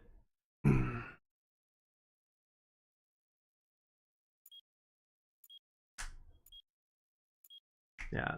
One thing about that guy was, like, if you said anything negative towards, you know, Black Ops 6 or Call of Duty, it's like, you know, it's like, you know, you can't take criticism of the game that you like, you know, and you talk shit to people who criticize your game, and yet you're free to talk shit about our game and nobody's supposed to say anything to you.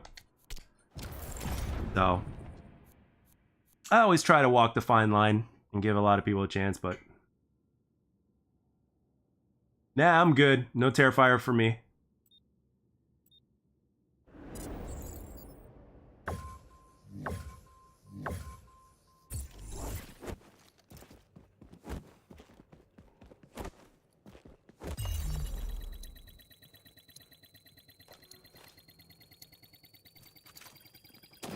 Yeah, I know what you mean. Yeah, 3 strikes. Yeah, that sounds about right. 3 strikes, you're out.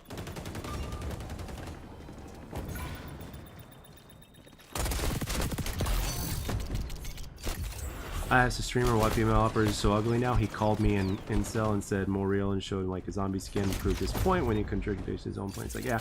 I mean, it's the, you know, like the thing that's going on between the, you know, with the Call of Duty community and then the XDefiant community, man. I mean, it's like, yeah, no wonder Blame Truth is going crazy making these kind of videos, man, with some of the... Imagine what some of the shit that he deals with.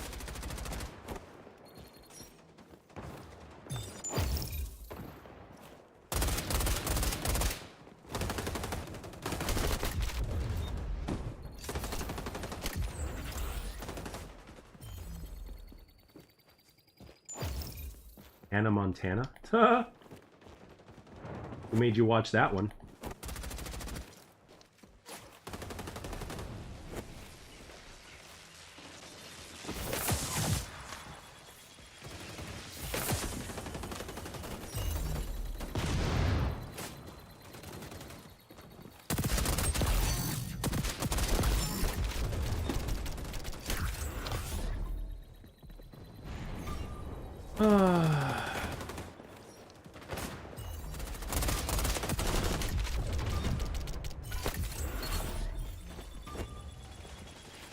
Yep.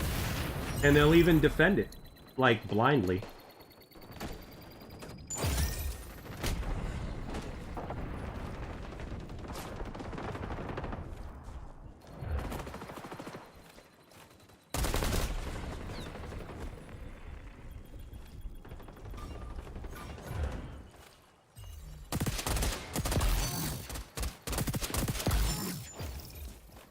That guy fall? Oh, okay. For a second there, I'm like, what?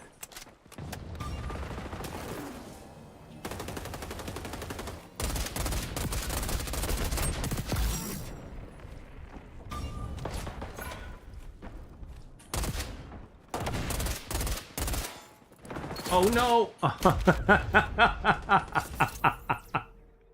Oh, that's funny.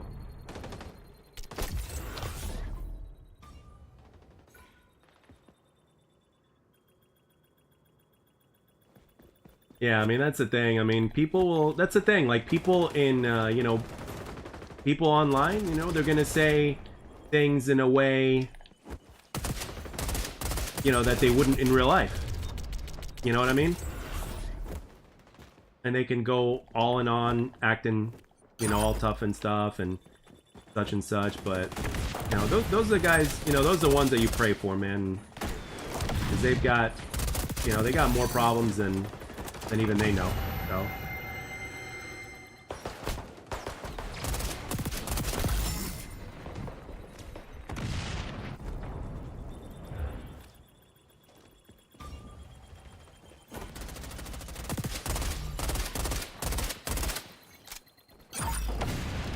glad I didn't make that mistake a second time.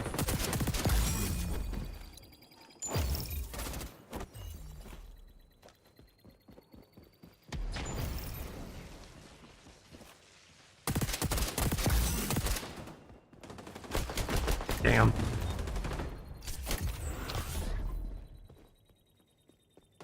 No, not to the point to where they need to. That's one of the things that they haven't done yet. They really need to do marketing on XDefiant for sure.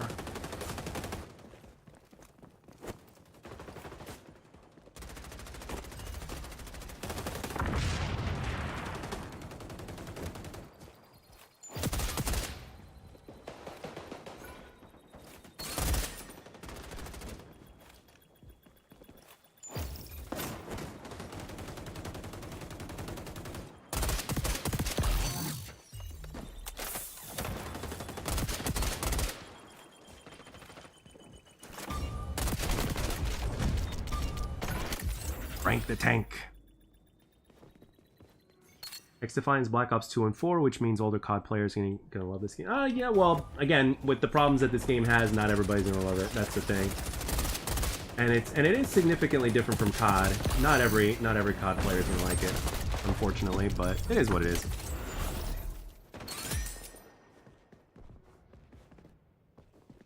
So eventually, it's gonna get better, you know, with time.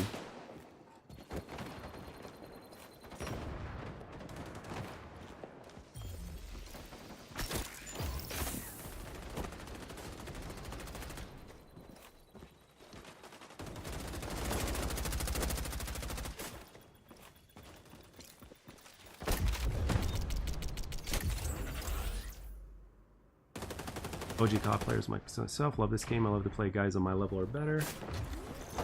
Yeah, that's where ranked comes in. That's for sure.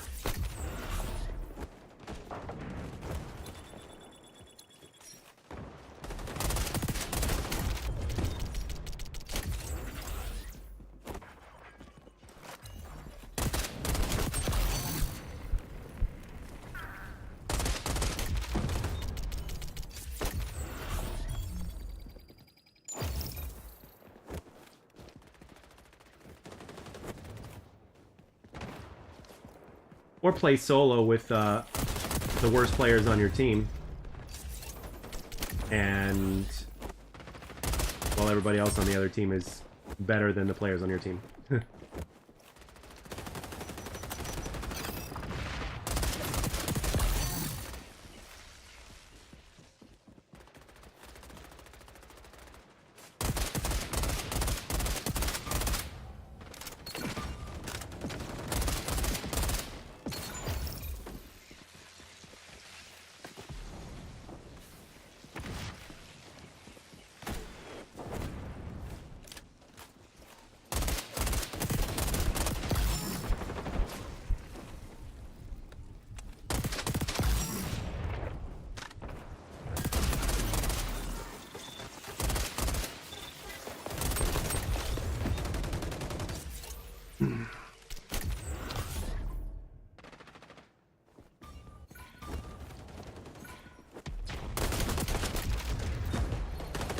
Look at that guy. 38 and 15, just bunny hopping nonstop like a crazy person. One thing I don't understand is how people bunny hop more than twice and not get the penalty.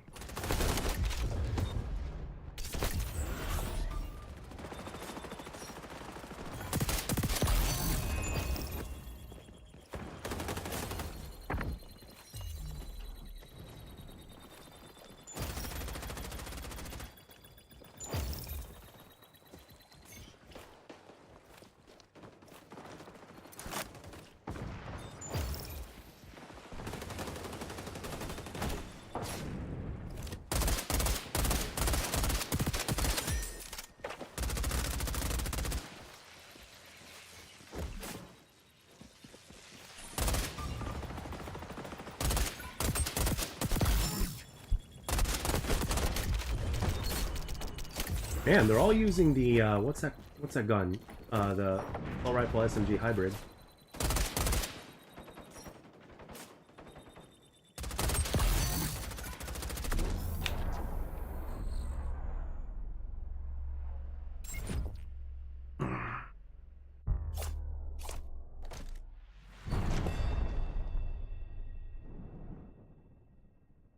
Yeah, that kind of makes sense. I remember that started with Modern Warfare 2019.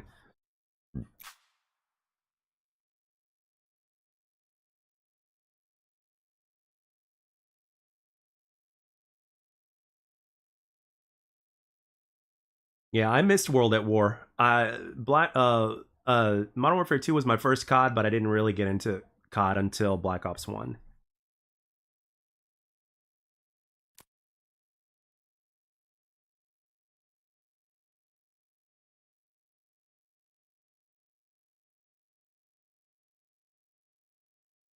Yeah, I hear the MP40 was definitely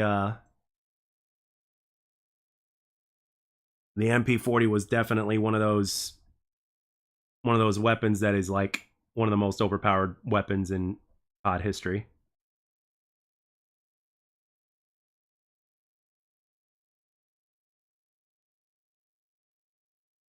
And that's when Treyarch was like really like changing things up.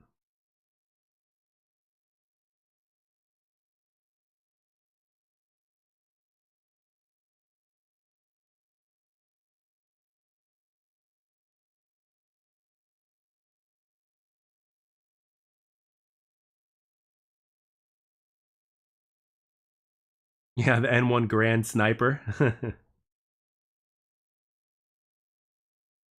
And then the Call of Duty cycle continues to where it's like, you know, my honest review of Black Ops 6.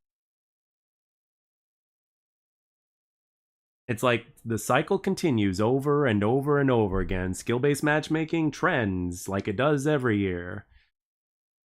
And then, yeah, the same old, same old. I hope so, Loaded. I mean, I hope the game makes a comeback. But hey, if it doesn't, you know, we're going to ride it out until it's gone, you know, and my ass will be focusing on my second channel, which has absolutely nothing to do with first-person shooters at all. So,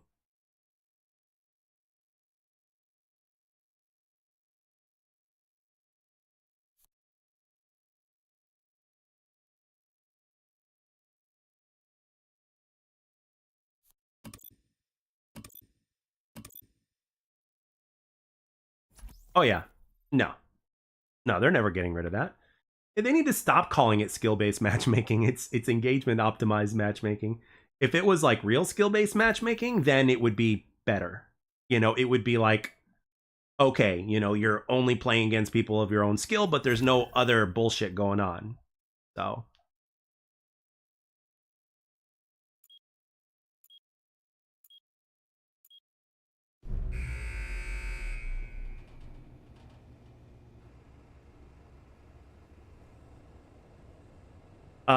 because it wasn't always a part of the game.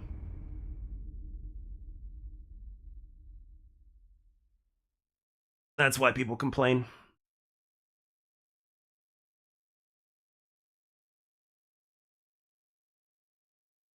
It was never needed.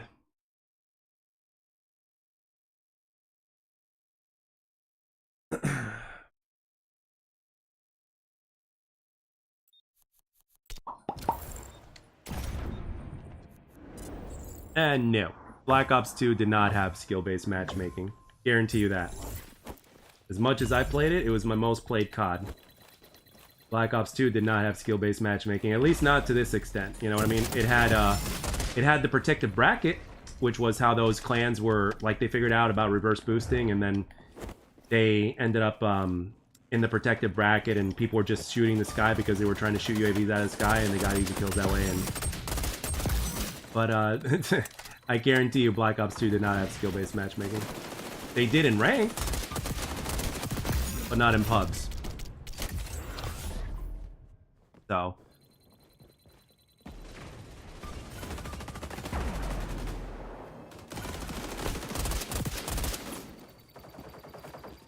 even Mark Rubin, who was, you know, part of the Call of Duty development team back in the day said that the matchmaking was like it hardly did anything. It was like so light that it might as well not have even been in there. But the reason why it was in there was probably to protect those, you know, people who are handicapped, you know, people who actually do need protection, you know, and then basically they just extended it, and then there's a patent and everything like that, so... You know, the best legitimate players will tell you what they've been experiencing, because they're the ones that pay for it the most, and it's like, you know.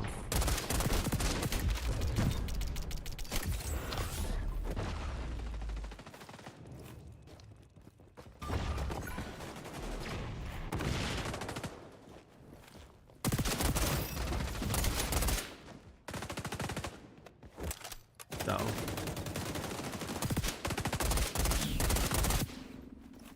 Ooh, holy shit, I can't believe I hit that shot.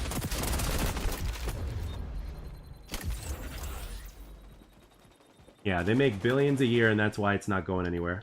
And ever since Modern Warfare 2019 and beyond, you know, even if it makes like a 10% difference, you know, they're going to implement it. They're going to make as much as they possibly can in order to inflate, to appease the shareholders and to inflate the pockets of the business and stuff like that. And, you know, if they need to cut costs, they're going to, so all that stuff. It is a business after all, and they're going to treat it as such. And any form that can give them an advantage, they'll, you know, take advantage of it, you know. It's a ruthless business.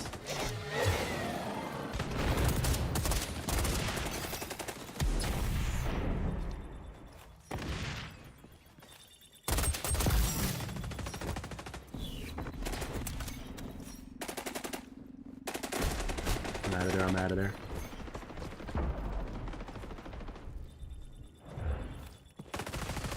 I'm actually surprised I got out of there. Holy crap.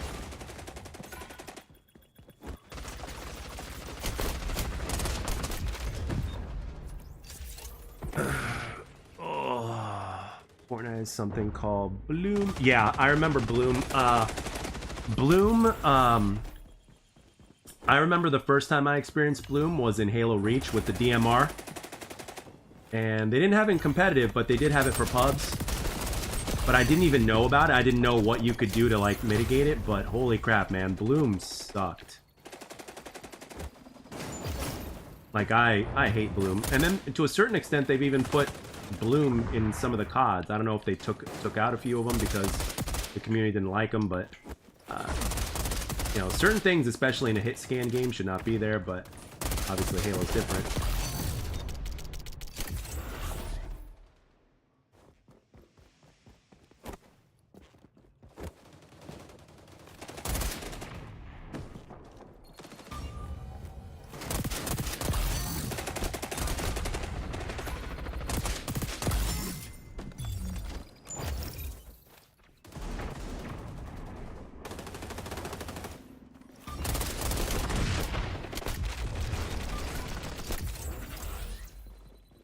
Yeah, they do now, because when current generation thinks Call of Duty, they think of Warzone, they don't think of multiplayer. That's one of the biggest differences between last generation of Call of Duty players and current generation Call of Duty players.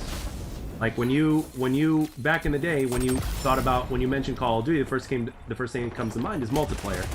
Now the first thing that people think of is Warzone. So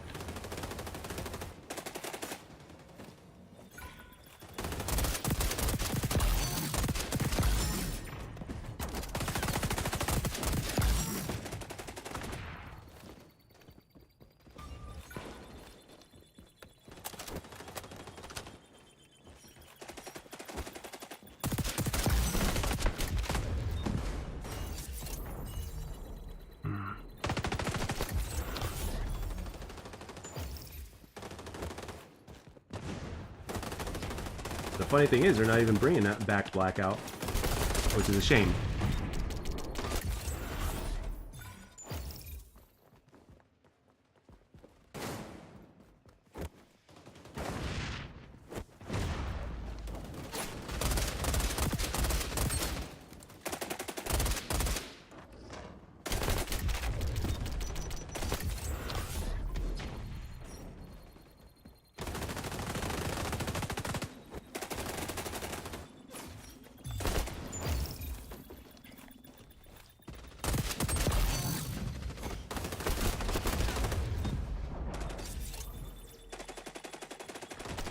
Yeah. The only way Blackout's a threat is if they bring it back. So Blackout is unfortunately no longer a thing. And if multiplayer itself, like if you look at, you know, Black Ops 6 right now, you know, looking a lot like a mixture of what Modern Warfare 3 did with Sledgehammer Games and what Modern Warfare 2019 did with Infinity Ward, you know, if it's not really like, you know, seeming like a true Treyarch game, you know, what makes you think that Blackout is going to be anything like it was previously, you know what I mean? So, I mean, the Warzone formula for them seems to be working well, so I think if they were to do, I think in their eyes, if they were to do like a Blackout sort of thing, that it would be going backwards, you know what I mean?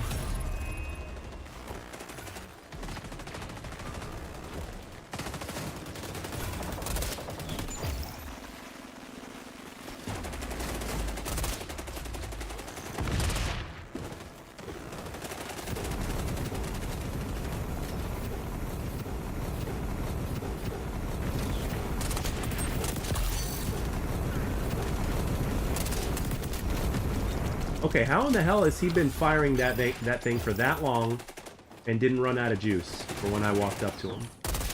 That's weird.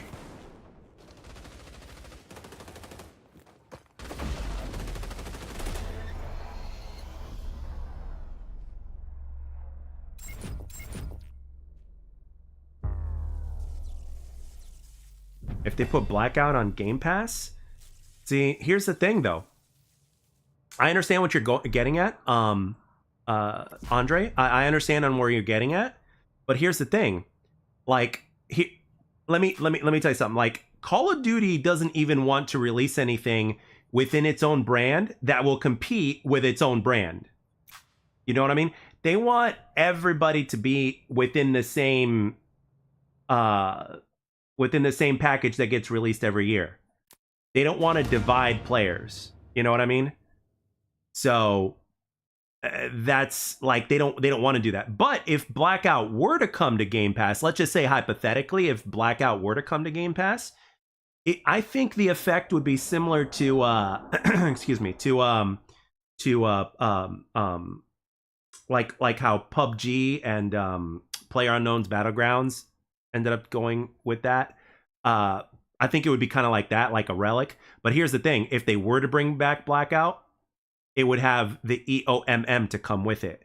So it's going to ruin the experience. It's not going to be the same Blackout like it was back in 2018, but you know, which was before EOMM was introduced the way it was in 2019 and beyond.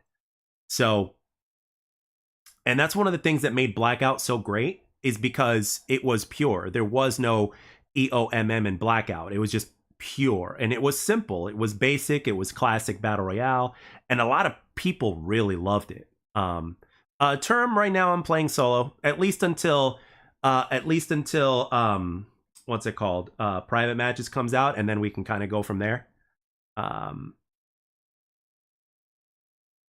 You guys haven't made XDefiant? Yeah, no. Let me tell you, man. One thing. Let me make something very clear, Frank. Here's the thing. I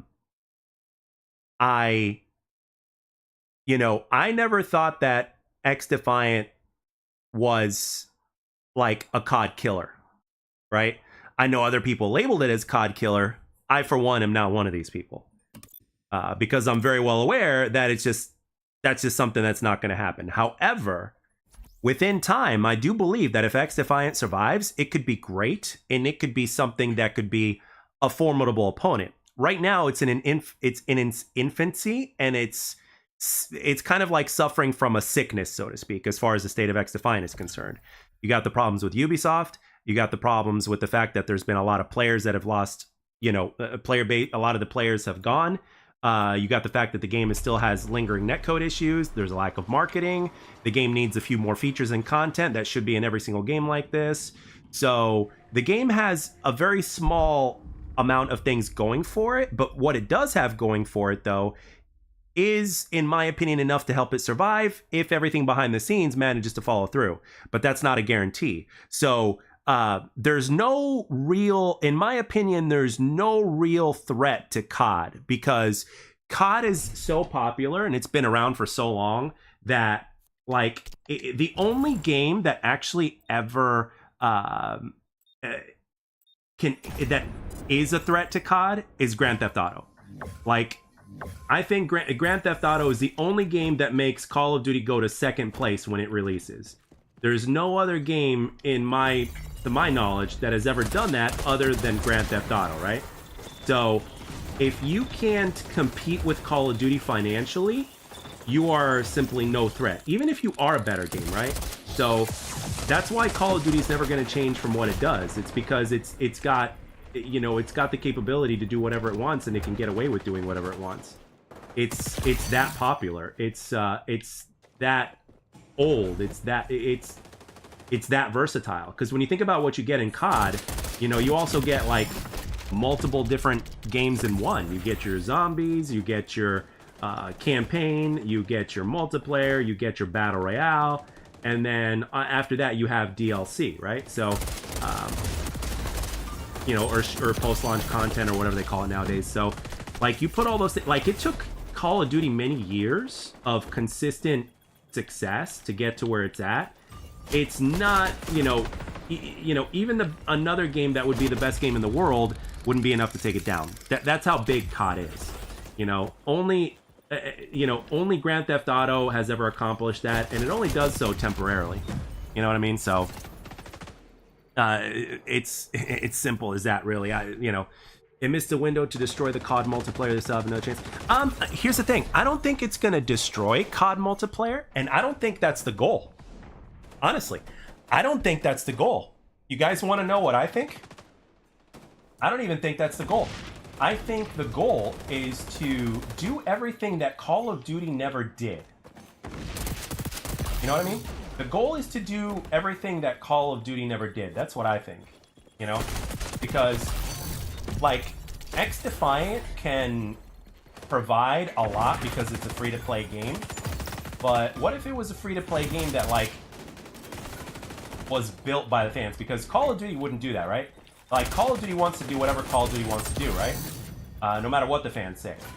But XDefiant could be like the ultimate free-to-play, community-driven game that starts out as, in terms of where it is now, and can be this multi-layered free-to-play game that's on all platforms that is community-driven. Because, like, again, here's another thing, and I mentioned this briefly before. The engine of this game was originally meant for a third-person shooter. So when you look at the fact that the engine was originally meant for a third-person shooter, what does that tell you? What is to stop them from making a third-person mode and not just be a first-person shooter? So we're talking about things like a horde mode or a survival type of mode, a PvE mode. There you go. That's what I'm getting at. A PvE mode that is a third-person shooter, right? Oh, and guess what? What if they actually get to a point to where year 3, they use the third-person engine, right, to create an additional mode in the form of a battle royale, right, and have a new kid on the block there, and then, you know, and just keep building from that, from its single player to its multiplayer to like everything, PvE, PvP, free-to-play game that is community-driven, community-focused, and that expands. You know what I mean? I mean, granted, it would take a half a miracle for that to happen with XDefiant, because, you know, we do live in a world that's, you know, money runs the world, and, you know, XDefiant just doesn't have that kind of budget, and then you got Ubisoft struggling and all that other shit, so... But I think, it makes sense. Like, if I ask myself what could possibly be the one thing that makes the most sense to this engine that they're working on besides saving money, it's the fact that, hey, maybe they might have a third-person mode in mind sometime in the future. You know what I mean? Like, Mark Rubin, in an interview that I've covered in a video that most people haven't covered, like, he mentioned that if he could, he would love to have, like, he has a lot of respect for what Helldivers did. And if they did something like that with Rabbids, you know, with a third-person mode with the game. Now, I don't know if he specifically mentioned third-person, but he specifically mentioned Helldivers, and he mentioned Rabbids as well. Like, because of all the IPs that they have in place, the game can literally be the Smash Brothers of first-person shooter, or the Smash Brothers of an arcade shooter that involves into a third-person PvE mode that's also there as an option for people to play, and with all the different IPs that these guys have access to. So that's one thing that Ubisoft does have, and if they do it right, if they play their cards right, they could be a major contender in the scene. But it's going to take a long time for them to get there. It's going to take a long time. They have to play their cards right, and they have to survive because Ubisoft is really struggling, like really struggling. So, but yeah, because right now they definitely are having trouble, and again, like I mentioned, there's no guarantee that they'll get to success at all, but I'm just talking about the potential of what this could be, because as much as this game is struggling, they're also in a very unique position in my eyes because of the engine that this game is operating on. So they could actually take advantage of that and create a multitude of different ways you can play this game with all sorts of different modes within the same universe of all these different IPs. They're in a really good position to where they can do that. But unfortunately, like I said, money talks. So, and Ubisoft right now is struggling. We're talking about, what people are saying that they might get bought off from Tencent or something like that. So, I don't know. So, and how are they going to handle that? Like, I've heard mixed things. I've heard people say, that Tencent helped with Rainbow Six or something like that. Or I don't know. Maybe you guys can tell me because you guys know more than I do. So, if this game went to be a Smash Brother, Tony's factions, they could do a bunch of shit. Like seriously, with all these different IPs, they can do a bunch of stuff. And the thing is, here's the funny thing: if they actually get to the point where they actually get somewhere with all this, you know what the cool thing is, guys? This game is gonna have a hell of a story. Like a hell of a story to where like everybody was expecting the game to die, and it's like it would be like the ultimate success story that has never been heard in gaming, if that were to happen. I know it's a dream. It sounds something like of a fantasy, and I totally acknowledge that. But that would be pretty freaking cool if that actually did happen. It's a big if. It's a big if. There's no guarantee. We don't know. But it could. So.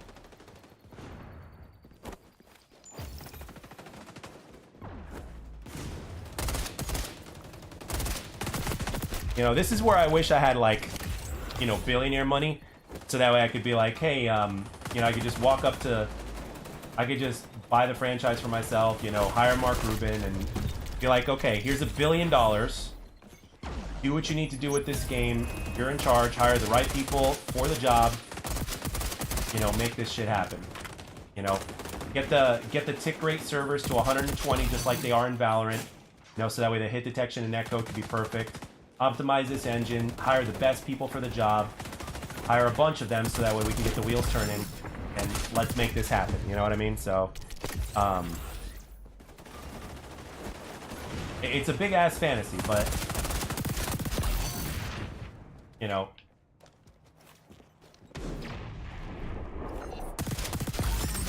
it's either going to be the game with, like, this big tragedy, it's going to have a really, tragedy type of story, or it's going to be a game that actually could prevail. And that's what interests me.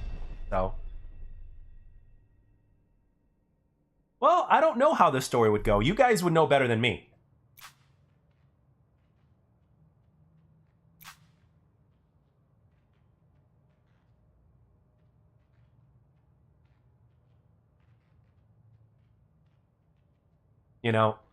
Like, you guys would know why these factions would be fighting, What's up, Galactic? How's it going, brother? And that's the thing. You can actually make up a story based off of all this shit. So,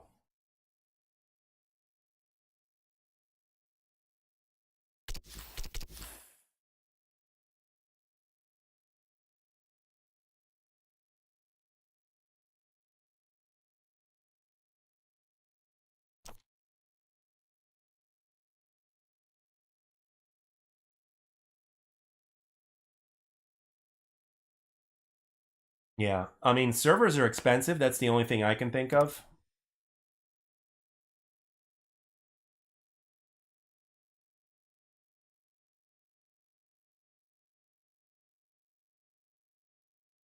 Yeah, Cyberpunk, like, it started off like really bad, and then they fixed it eventually, but then it was too late. You know, I think that's like a prime example as to why what people can use to say that's why XDefiant won't survive, because of the kind of start that Cyberpunk had, that had people hyped, and then when it released, it wasn't ready. And then by the time they did fix it or whatever the deal was, it was too late. Players had already moved on. You know.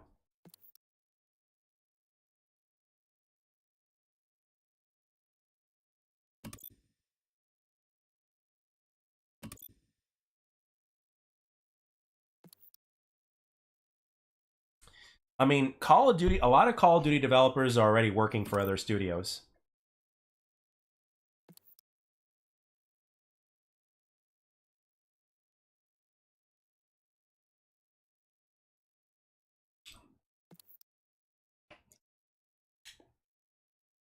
COD devs start at $300K a year. You serious? I thought it was only 1/3 of that.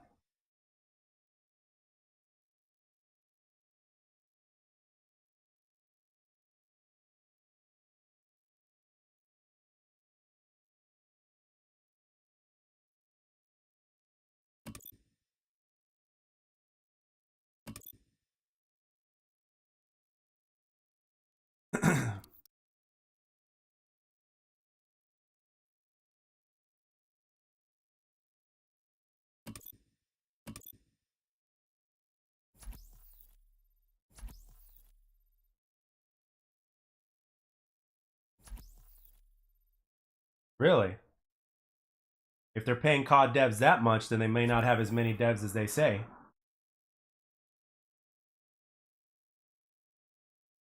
And for 300K a year, those guys, I guarantee you, those guys are freaking dealing with a lot of stress.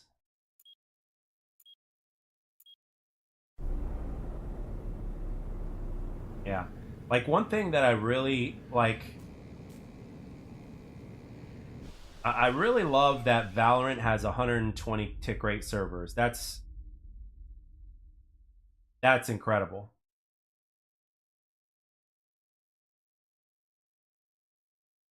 You know, I mean,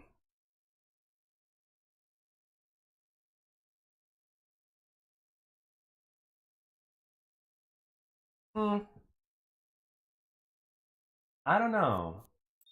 What do you, the best as in, what do you mean the best as in what? Like,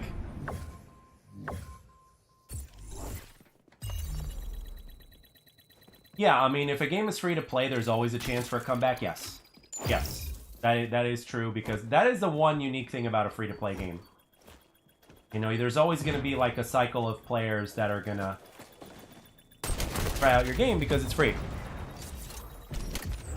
And marketing and word of mouth, content creators and stuff like that, you know, helping with that is something that will hopefully help the ecosystem. But again, like I said, there's no guarantees.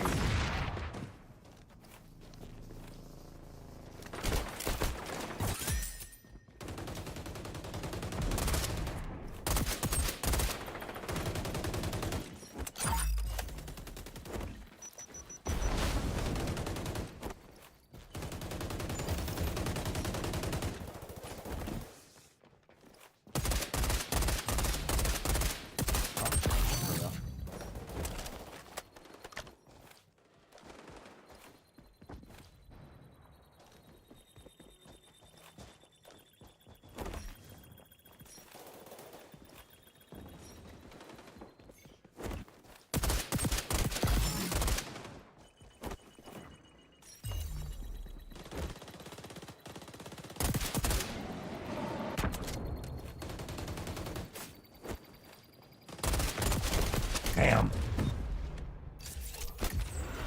Yeah, that would be nice if XDefiant was on PS4.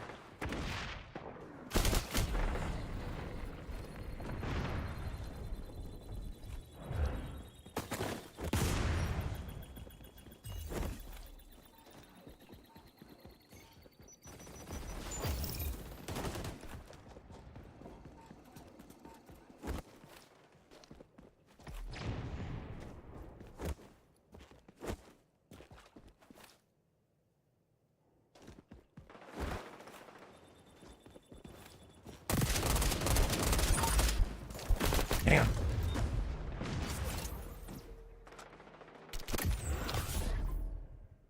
Oh, the best graphic artists and web developers. Got it.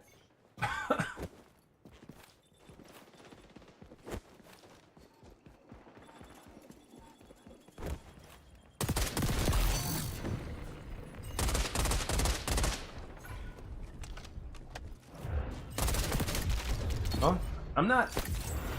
Well, it depends on the position, you know, because in a lot of ways, like a lot of the things just don't make sense. You know, because like back in the day, you know, the COD games were in many different ways better than what they are now. So it's like, if anything, I would probably say the guys that are probably getting paid the most, probably the guys at Demonware, you know, because those are the guys that engineer the whole matchmaking.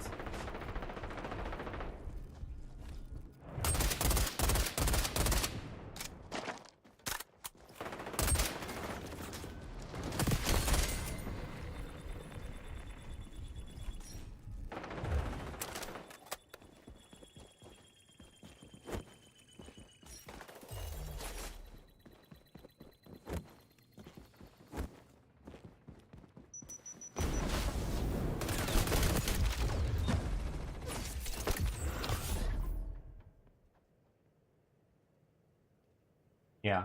I mean, if you look at the game itself, you know, other than the 120 frames, which obviously you guys don't see. Well, when you play it, you see it. For those of you guys that, yeah, when you play it, you see it. But, like, when you see it on stream, you see 60 FPS, you know?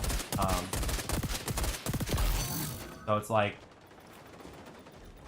you know, a PS4 could handle this game, you know, but it could only be limited to 60. So...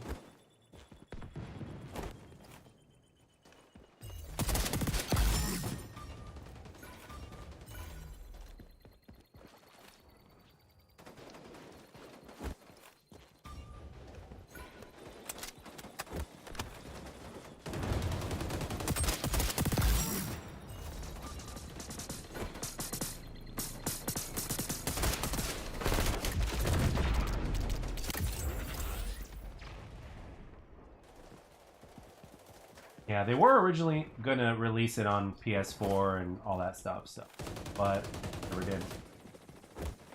I guess they fell too far behind. More consoles you have to develop for, the more time-consuming it is.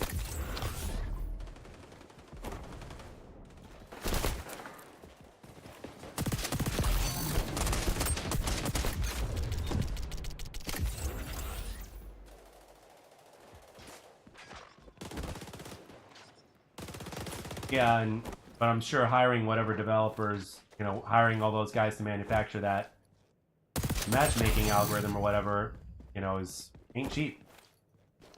Very complicated.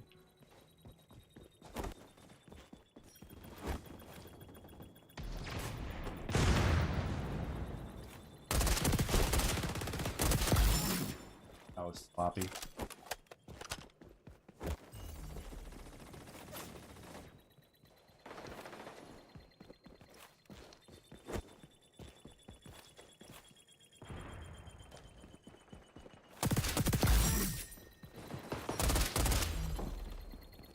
Help, buddy?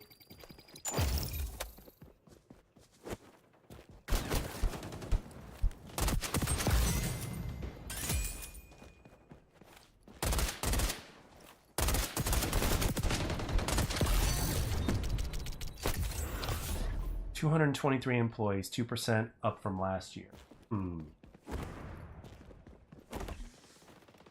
don't know, man. It's really hard to believe that 4,000 developers worked on Black Ops 6.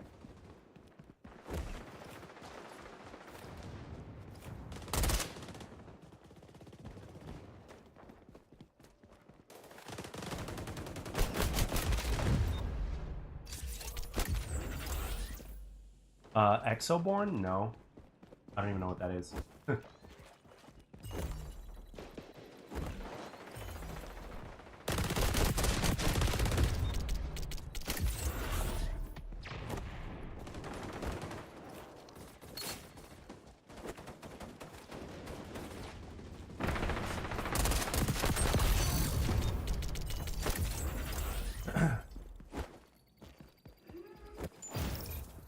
Booga booga.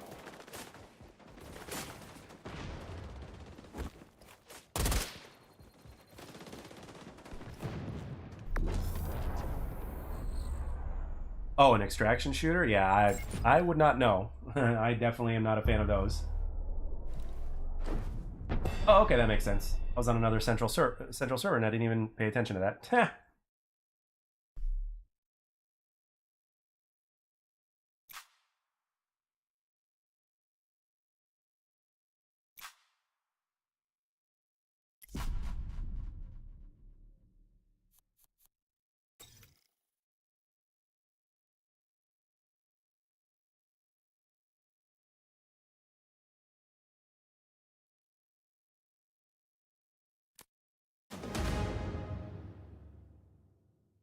Yep. Yep. They're like some of these guys are trying to create something new, which is understandable. So because that's what a lot of people that are fans of shooters are saying. Oh, there's nothing new. There's nothing new. So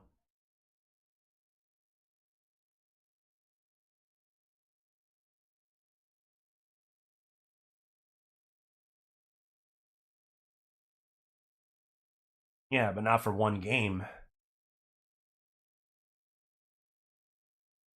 Especially when you look at the previous year with the previous year before last, talking about how 3,000 developers worked on Modern Warfare 2022. So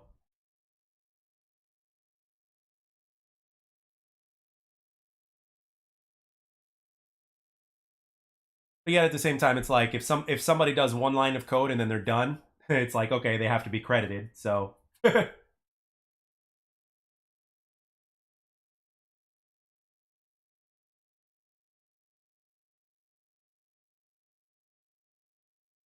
oh man, I would love to see 4,000 employees on this game. That would be nice. Or should I say 4,000 developers? I would love for 4,000 developers to play this to work on this game.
That includes companies like Demonware, who are subsidiaries. Yeah, so that's another thing. It's like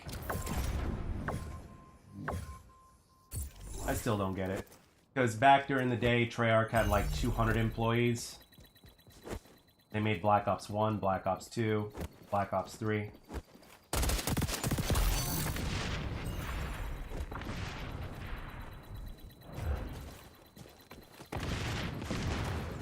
Maybe you just shouldn't have too many chefs in the kitchen, I don't know. I'm dead. Oh my gosh, how am I not dead?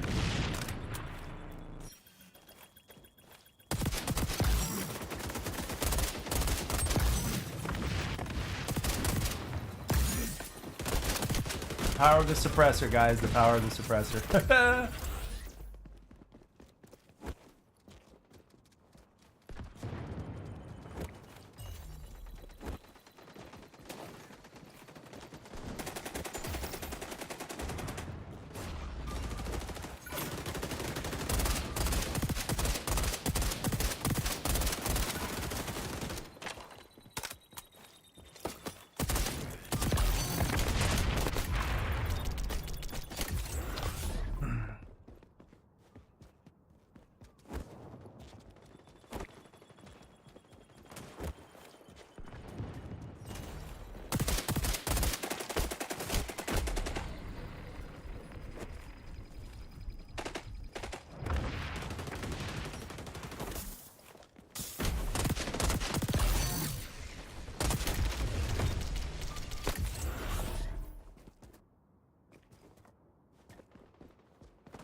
What's up? Stretch it out.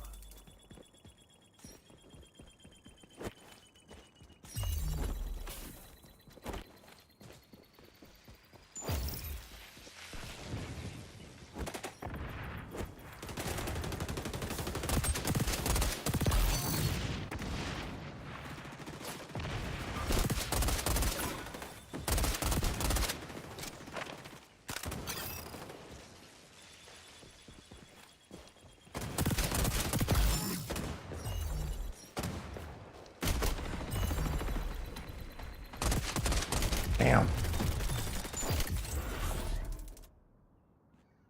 I think someone from Xbox just got an increase. What do you mean?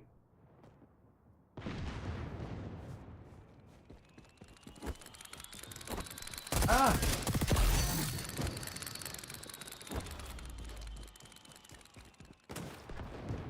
What do you mean?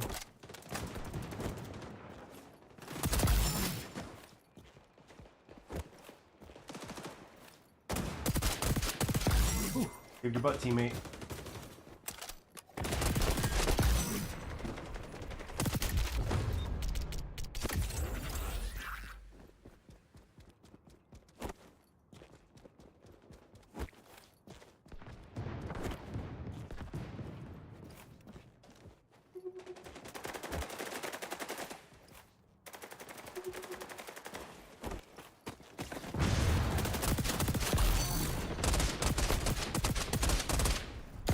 Yes.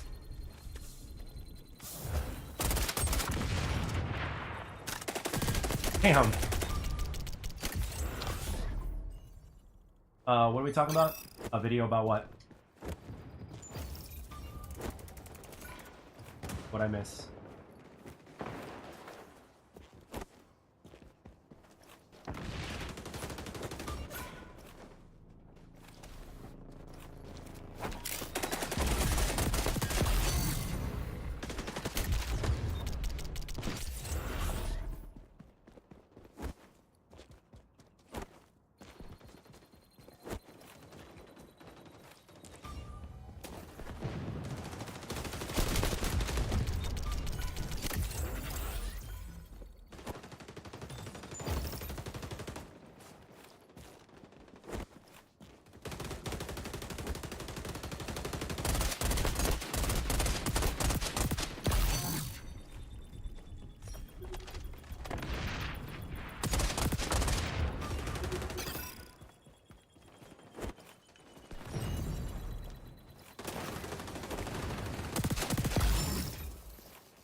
Gosh, I barely escaped that one.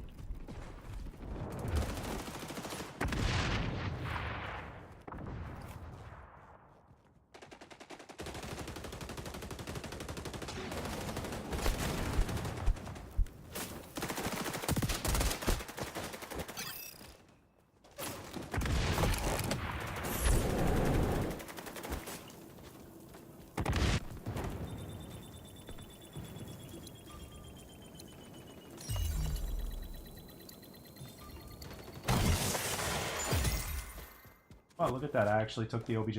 Haha.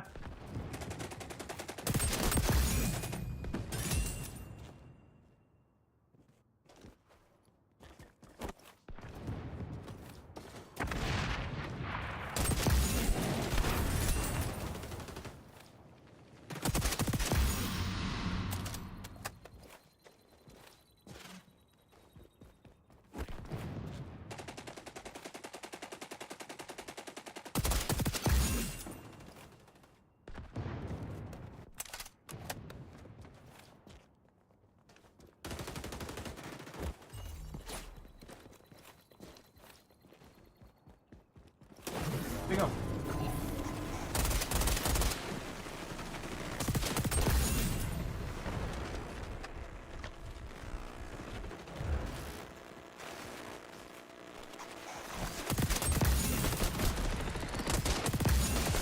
Damn it.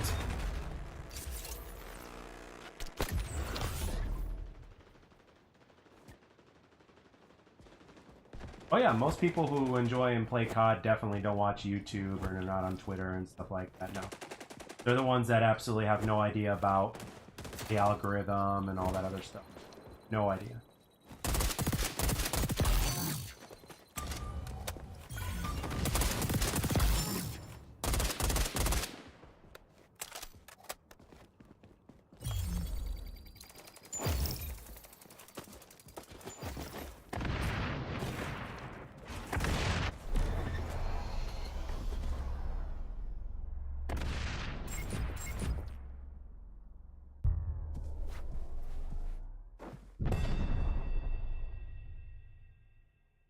Oh yeah, Andre, you definitely have a point there. Oh, you definitely have a point there.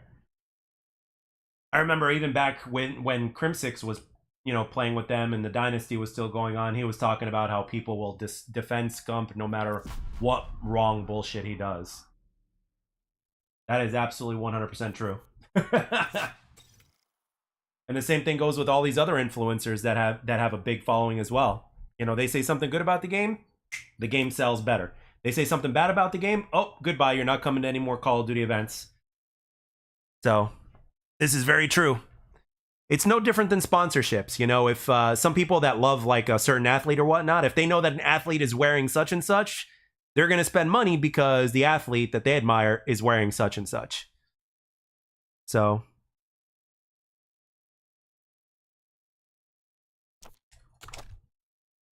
yeah, Shroud is another big name. He's up there too.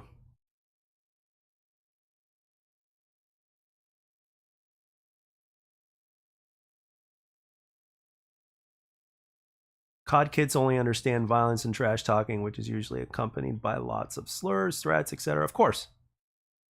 Current gen, man. Oh, you're going to talk about the one when he got fined? Yeah. No, what he's trying to say is that Scump has influence. He's got a big influence.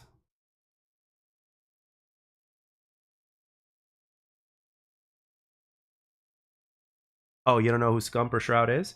Shroud is what's up? How are you? Um yeah, Shroud is a big name in the first person shooter community, one of the best mouse and keyboard players out there. And then Scump is a retired Call of Duty pro who was the most popular as well and one of the best players to ever play.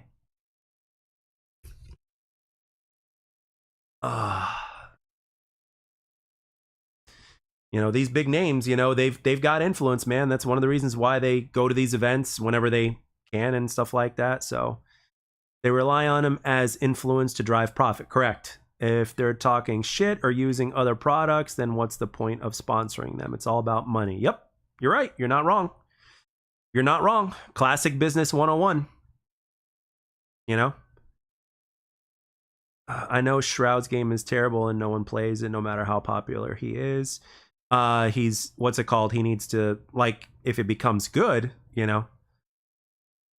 I think part of the problem with Shroud's game, even though I don't know too much, and forgive me about that, but I think part of the problem with Shroud's game is that it's a competitive game. You know what I mean? And I don't even know what the hell's going on with Nadeshot's game. Wasn't Nadeshot going to make a game, or did he cancel that or something? I don't know.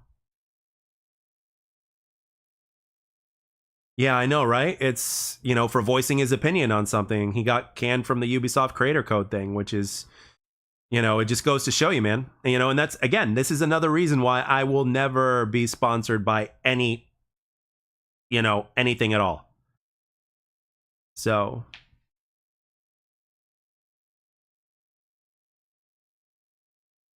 your word is your integrity. You know what I mean? So, I ain't gonna sacrifice that for the dollar. Or should I say risk sacrificing that for the dollar.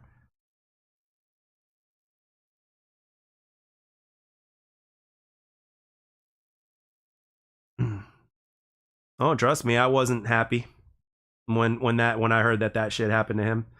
I wasn't happy.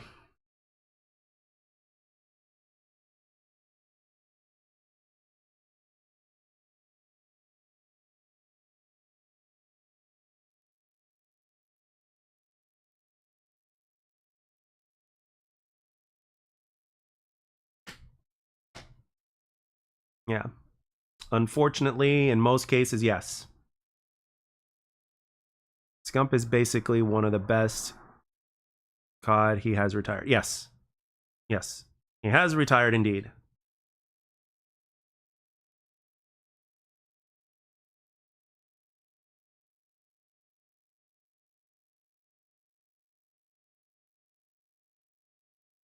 No, it is what it is, man.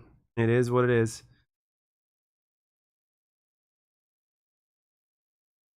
I wish, like, I miss the days when gaming was more pure. I mean, it was always driven, it was always money driven, but it was like, okay, let's make the best product we can so we can make the most money. Now it's like, okay, how do we make the most money regardless of whatever quality the product is? You know, it's the mindset has changed completely because, you know, the greed bug has taken over in a lot of cases.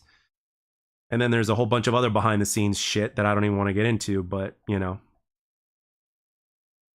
And then plus you've got so many people in the community that are easily you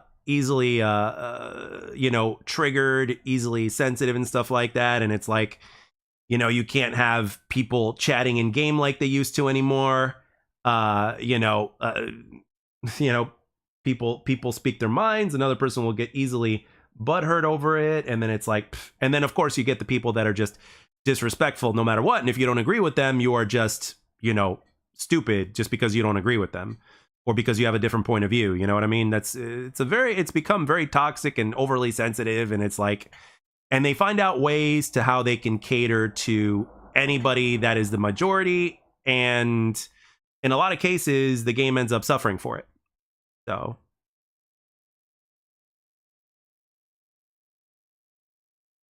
not even for Manscaped. Well, you know, Manscaped's got nothing to do with, you know, with gaming. But if Manscaped were to reach out to me and if I were to test out their product and if I actually liked it, shit, yeah. Yeah, I don't. That's, yeah. Yeah, they do. I've heard about that recently, Frank. Yeah. Yeah. It's very simple. We've always had a mute button. Well, except for the beginning. Back in 2004, oh no, there was no mute button in the lobby. And then they ended up adding it in because they forgot about that. Yeah.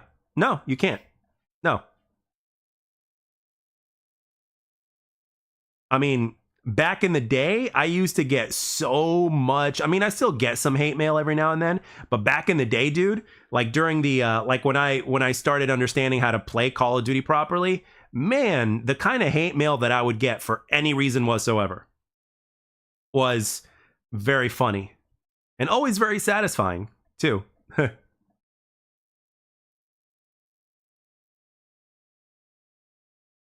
That's what it's come to.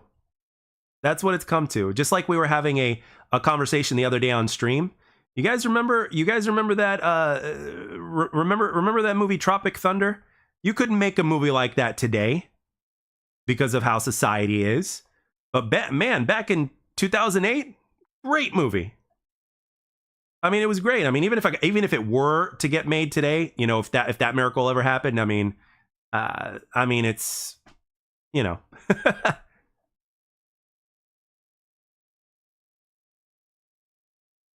Yeah.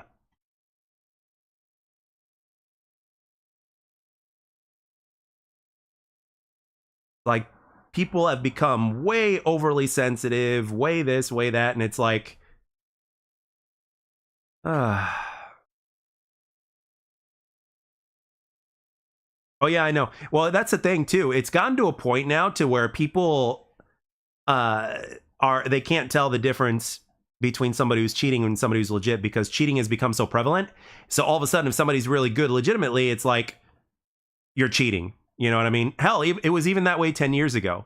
Like, I remember when I was, you know, like 10 years ago, let's see, when was that? In 2014? So, you know, when I was ripping people a new one in Black Ops 2, it was like, I would get messages after messages, like people accusing me of cheating, people telling me, "Oh, get reported, enjoy your account After the weekend is over, it's not going to exist anymore. Did anything ever happen? No. God knows how many times I got reported, you know, because people thought I was cheating back during the COD Ghost days and Black Ops 2. And it's like, you know, it was hilarious.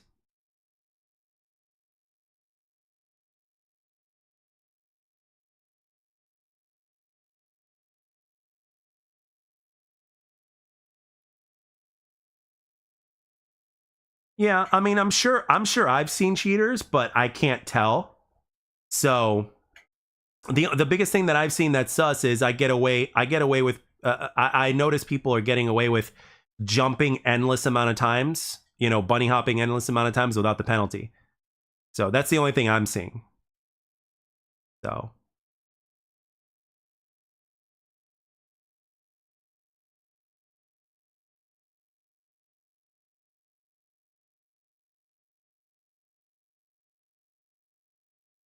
but at the end of the day, it's just a video game. But unfortunately, here's the thing, like people have a passion for video games. I mean, even when you look at XDefiant, like take me for instance, right? Like XDefiant in a year and a half got me 2,300 subs, right? And thousands of views per video. And in Call of Duty, in 6 years, I was just over 1,600 subs. And I definitely wasn't getting thousands of views per video. I mean, there'd be a couple of bangers that would get a few views, but those would be very, very, very rare. So it's like, when you look at it from that aspect, is it really a game or is it more than that? You know what I mean? So, oh yeah. If somebody says you're cheating when you're not, it is a compliment. It is a compliment. Unfortunately, there's a lot of big names out there that do cheat and get away with it and get all the accolades, even though they don't deserve them. So let me ask. Okay, let's get into this topic before we, you know, before we call it a night. What is it? Just tell me, what is it about Blame Truth that you guys absolutely despise? Because, you know, I understand people disagreeing with him, but I have like the serious question. What is it that you despise so much about Blame Truth? I mean, like, explain it to me real quick.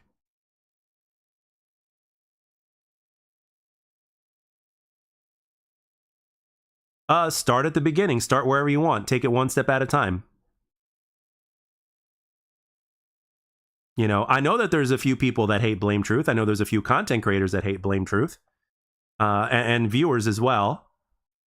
But, you know, there's always two sides to a story, so I want to hear your point of view. I want to see what you guys have to say about Blame Truth, for those of you guys that hate him. Blame Truth is odd, but 8 thoughts annoys me. Okay.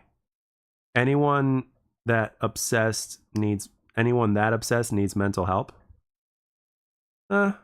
There's, you know, people do have all sorts of forms of obsession. I mean, some people would argue that Michael Jordan might need mental help in terms of how competitive he is.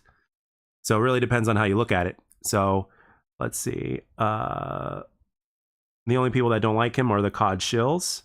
There's some truth to that, Loaded Shorts. Let's see. What else? He's way too obsessed with a video game. Ridiculous. Oh man, you should have seen how obsessed I used to be with Mortal Kombat when I was a kid.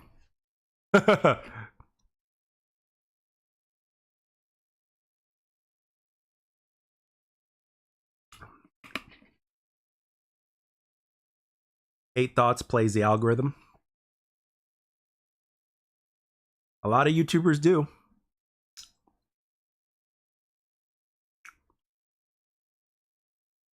Oh man, Mortal Kombat was the most played game that I played when I was a kid. Like I was obsessed with that game. And Michael Jordan, yeah. Like Michael Jordan is so ridiculously competitive in anything he does, not just basketball. But he's so ridiculously competitive that you could argue that it's like it's a problem.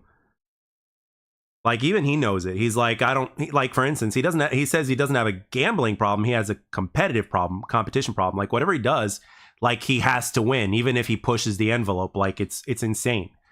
So, anyway.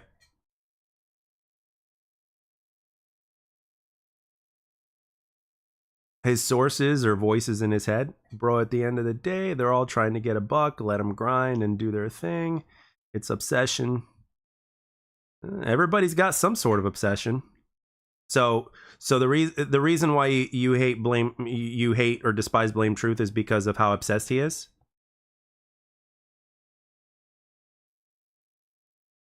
I think he's just had enough of the bullshit so much that he turns it up to 11 and turns it into content creation form. And if people hate him, they hate him, and if people love him, they love him.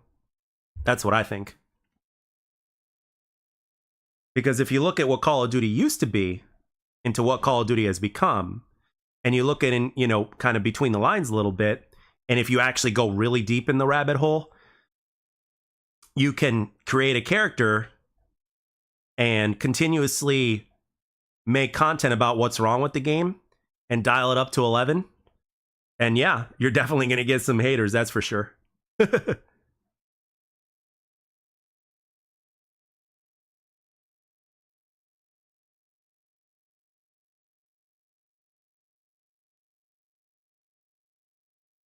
You know, again, it's turned up to 11. He's, Blame Truth is the character. Anthony is the person. So my take on it is that he basically just turns it up. Like, if people are annoyed with Call of Duty, it's like, okay, in my mind, I'm thinking that he's like, okay, what I'm going to do is I'm going to amplify this and I'm going to turn this into a character and put it in commentary form. Because if you guys remember, do you guys remember, please type 1 in the chat if you know who Howard Stern is.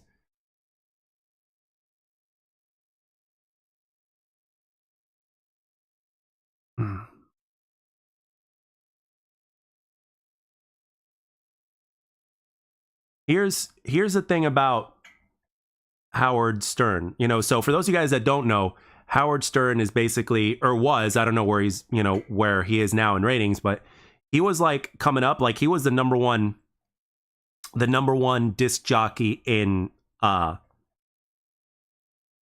world at that point.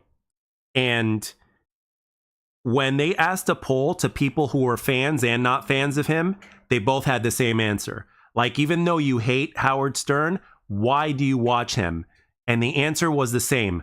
I want to hear what he's going to say next. So both people who loved him and who hated him watched him for the exact same reasons. As crazy as it sounds.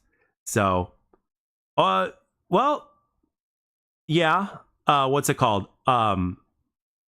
He may not change anything at all, but the fact is, when you start talking about what the problem is, when you put that problem in conversation, it is the first step in solving that problem. Now, the problem may not get solved, but spreading awareness of the problem is something that can create change. Now, whether it does or not has yet to be seen.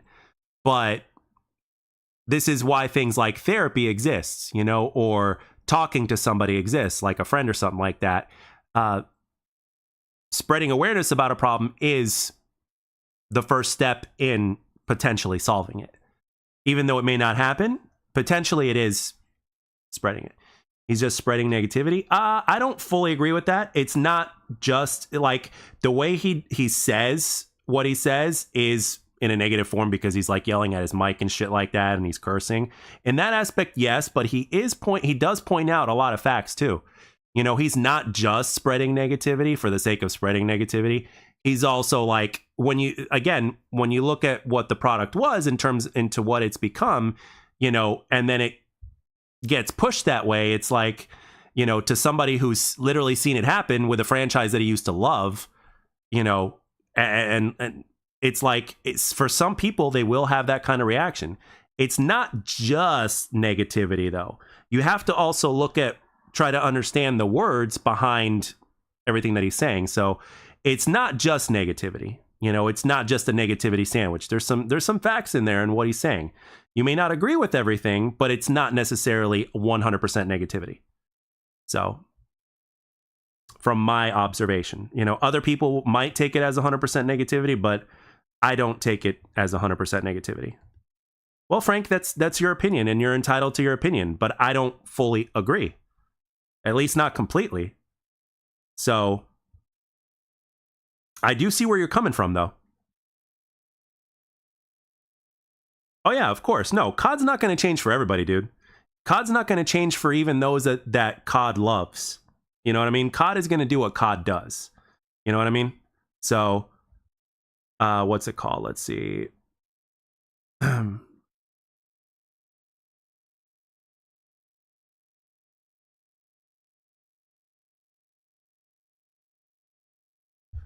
You know, COD's going to do whatever Call of Duty does.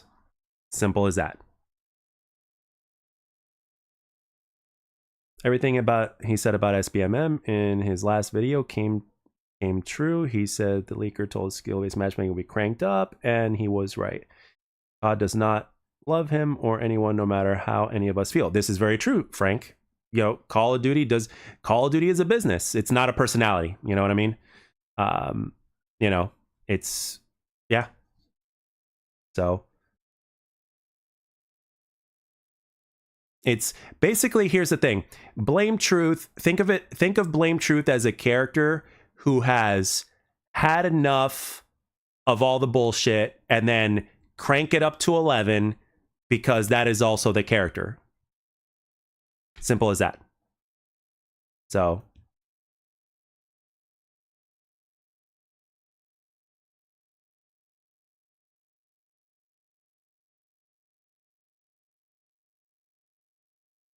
it is cranked up. It is cranked up.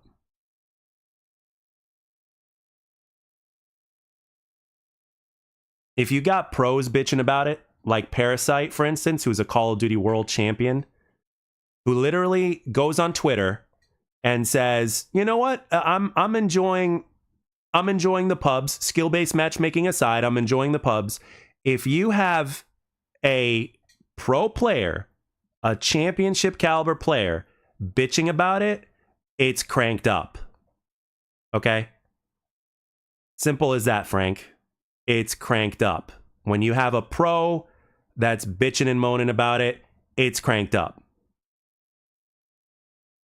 How would I know? Because when you see it on Twitter, when you see it, no, I'm not going to try it because I know better. And I see it with my own very eyes in terms of what some of these players that are great players, what they go through. If you see on Twitter that a pro player who is playing the game is saying that aside from the SBMM, that he's enjoying it,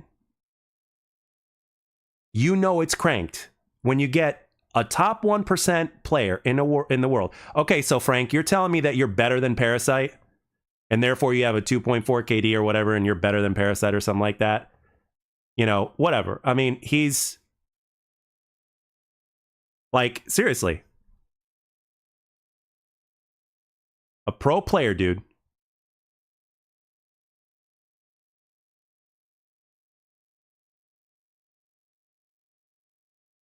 So, you know, when you get so many players who are veterans of the game complaining about SBMM, you know it's cranked.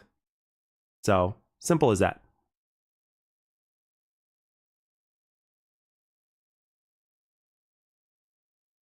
Okay. So, you know, you say you got a 2.4 KD.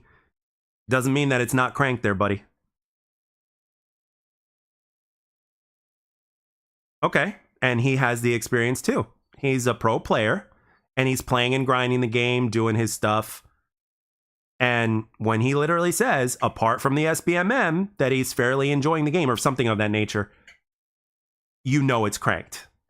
And I even went to his chat last year and I even asked him, I'm like, hey, what are your thoughts? And he's like, if you could, I asked him, if you could tell give any advice to the developers, or if you could change. Oh, I'm sorry. No, I said if you could change anything about this game, what would it be? He said, other than a few of the things gameplay wise, you know, they really need to tone down the SBMM.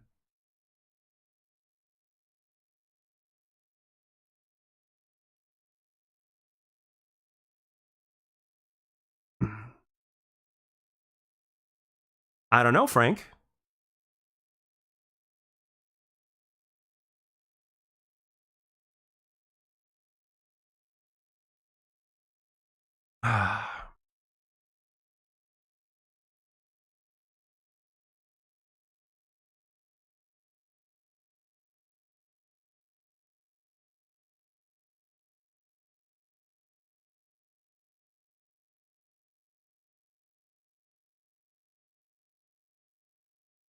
So, you know, that's my point, and I'm sticking to it. And plus, every single year over the last handful of years, you know what they've got me. You know what they do every single year in the beginning of a COD's release? They always crank it up because it's the same song and dance every year.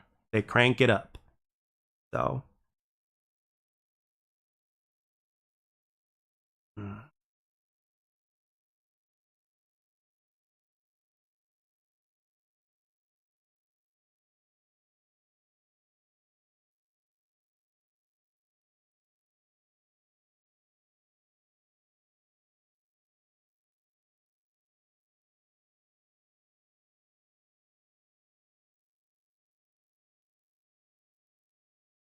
Scared to see what?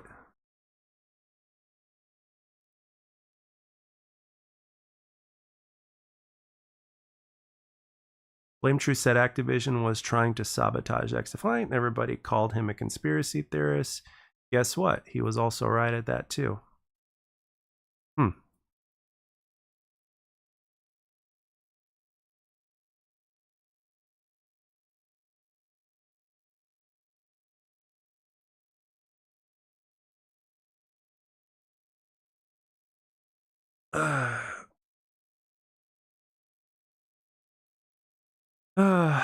It'll never be clear whether or not that's true, but if you got people saying such and such about XDefiant or people saying such and such behind the scenes about COD, then it's all possible. All it takes is for someone to be either in one company to talk shit about the other company or vice versa, and wham bam, there you go.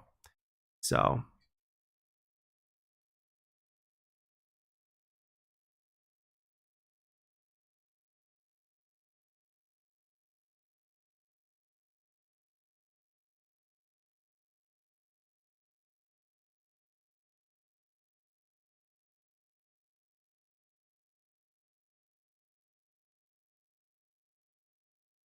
And why in the world are we even talking about Call of Duty? I mean, seriously, this was an XDefiant stream, and then it all became about Call of Duty. It's like one person in the chat talks about Call of Duty. It's like everybody starts to, you know.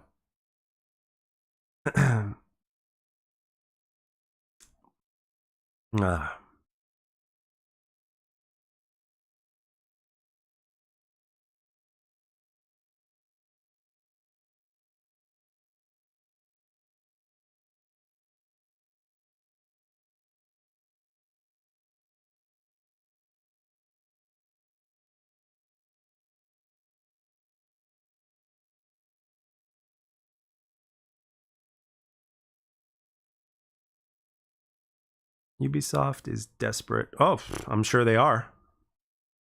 When you look at how much money they've lost, I'm sure they are. I'm sure they are.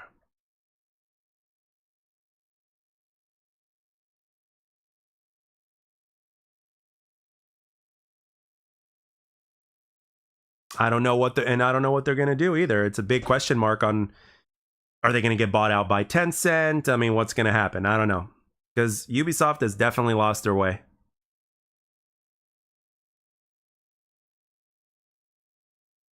You never know.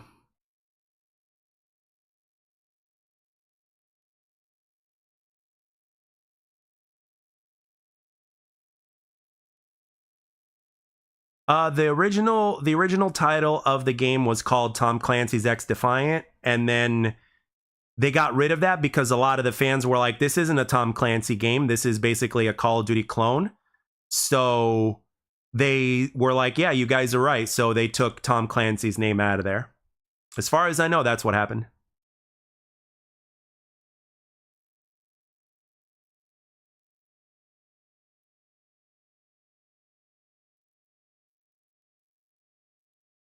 What's up, Officer Chen?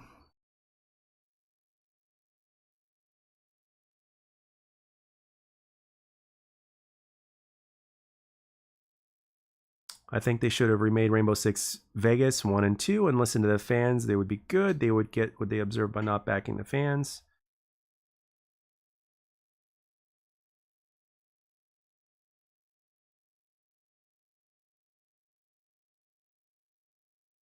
I mean, those guys have... That's another thing, though. I mean, so many IPs. I think, actually, in terms of remasters, according to leaks as far as PlayStation is concerned, I think there's a lot of remasters coming.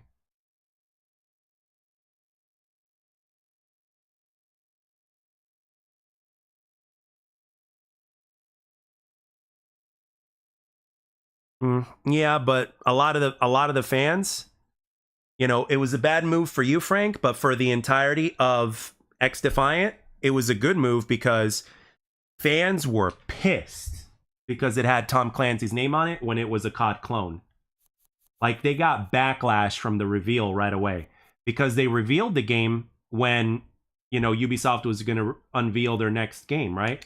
So basically, they got backlash for it because they're like, this isn't a Tom Clancy game, you know? So they got rid of Tom Clancy's XDefiant. They got rid of Tom Clancy's name out of the title.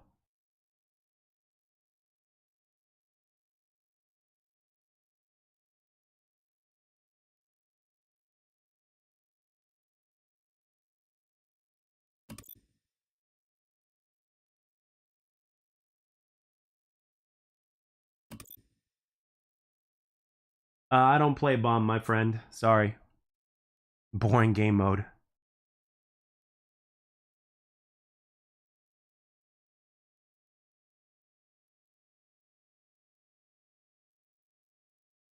And yeah, I mean, and like when you look at Tom Clancy's Splinter Cell and all these different games, like Ubisoft fans were like expecting like another Splinter Cell sequel or like a true Tom Clancy type of game, and you know, XDefiant is not that. So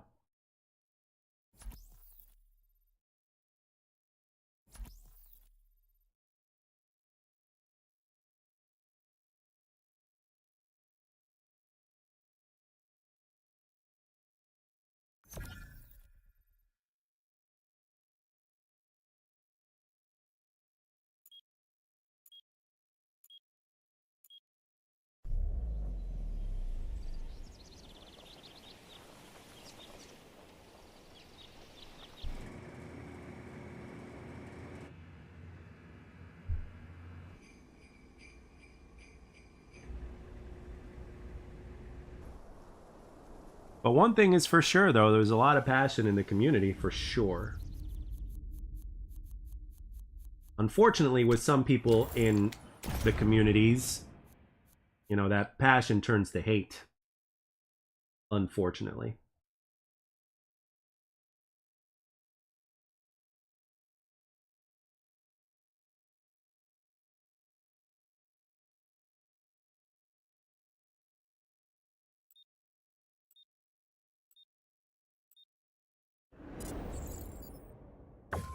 Three, two, one. Hit the objectives.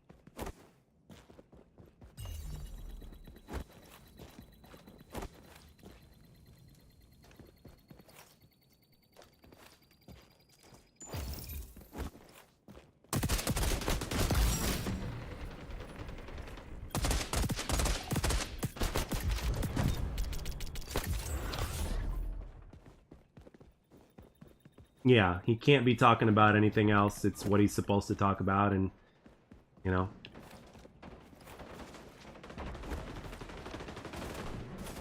he makes a pretty good living at it, so there's no reason for him to stop. Just like there's no reason for XDefiant to not stop with the EOMM.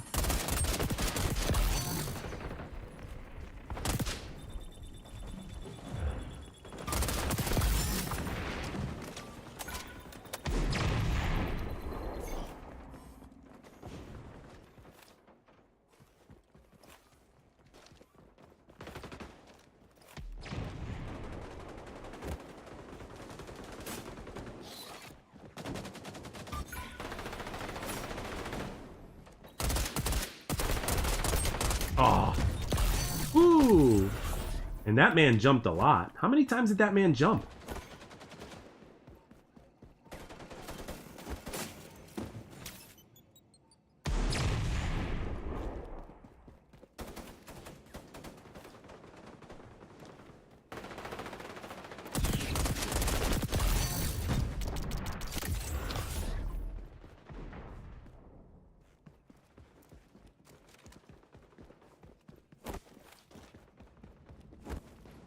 Yeah, that's your opinion. I wouldn't say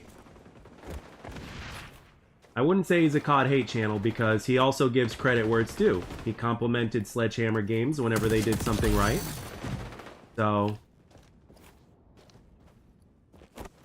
can't just be looking at the negative side of things, you know, because he does give credit where it's due. So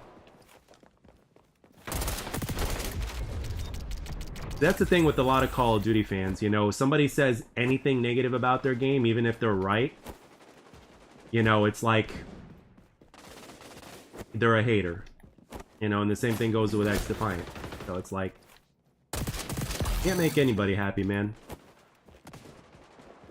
The problem is a lot of people just can't have or take a civilized conversation, and you know, people at the same time are easily butthurt by other people's opinions. So it's like, you know, it's turned into a ball of something. I don't even have a word for it.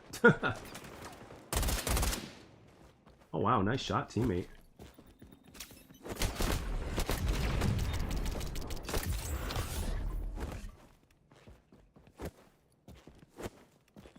Flame Truth just excessively, like, calls out all the bullshit that's going on with COD and turns it up to 11. So...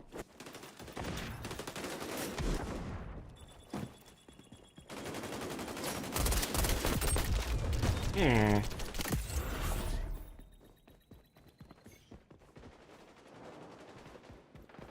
Okay.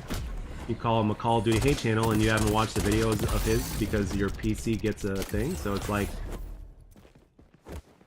you know, you gotta watch him and listen to him, and you know, before you can, you know, pass judgment. You know, you can't, like, people, like, there's even people, like, I'm a small ass channel and people judge me when they see one of my videos or part of one of my videos.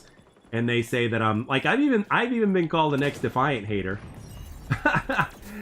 You know, because people, you know, listen to a 3-minute portion of my video and comment on it, you know, and form a decision when they just watch 3 minutes of my video that might be like 13 minutes long. And I'm a hater. Ooh, wow. If my aim could be like that all the time, I'd be a pro player. Holy shit.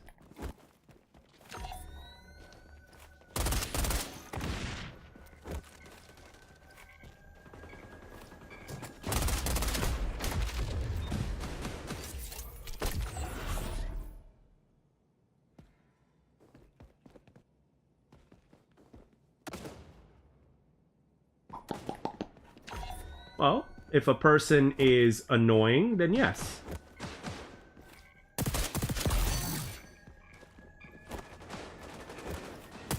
Oh! Well, I'm lucky to get that one, especially with this gun.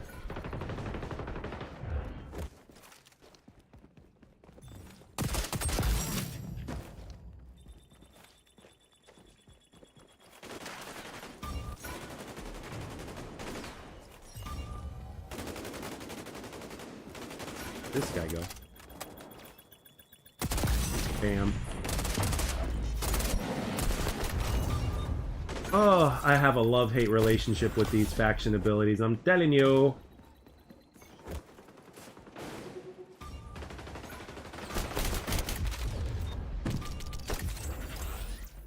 Oh, trust me, they will call me a hater. Trust me. There's been a few comments like there was one particular video where I was criticizing something or I was repeating something that somebody said and then we were talking about it and it's like, you know, I was called a hater. Like, dude, if you actually watched my shit, you would be able to tell, but that's the world we live in, man.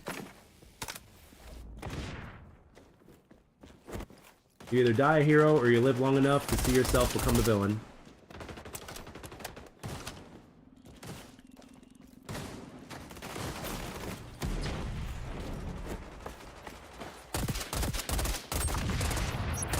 Ah!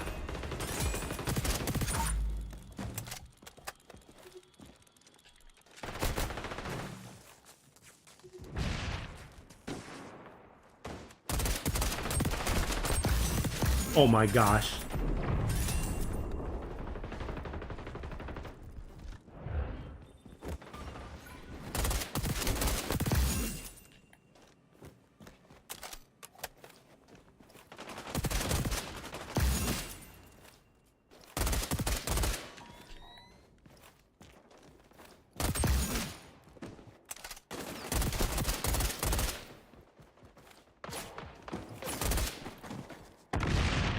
Oh, I'm out of bullets.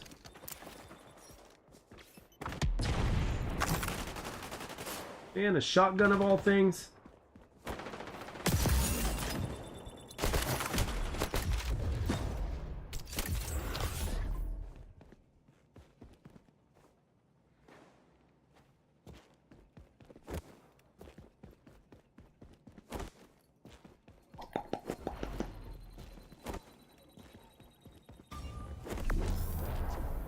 Ugh. Oh yeah, that's true, Andre.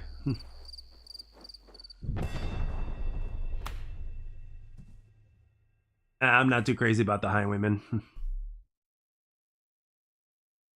Well, people don't even watch the videos, they just need to comment comments on a hit or whatever, it's sad. Oh yeah, no, it's true.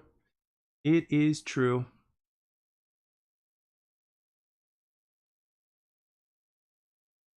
Not all criticism is valid, though. Keep that in mind. You know, just like Officer Chen mentioned, you know, or what's it called? Let's see. Yeah, they'll read the title and call you a hater, stuff like that.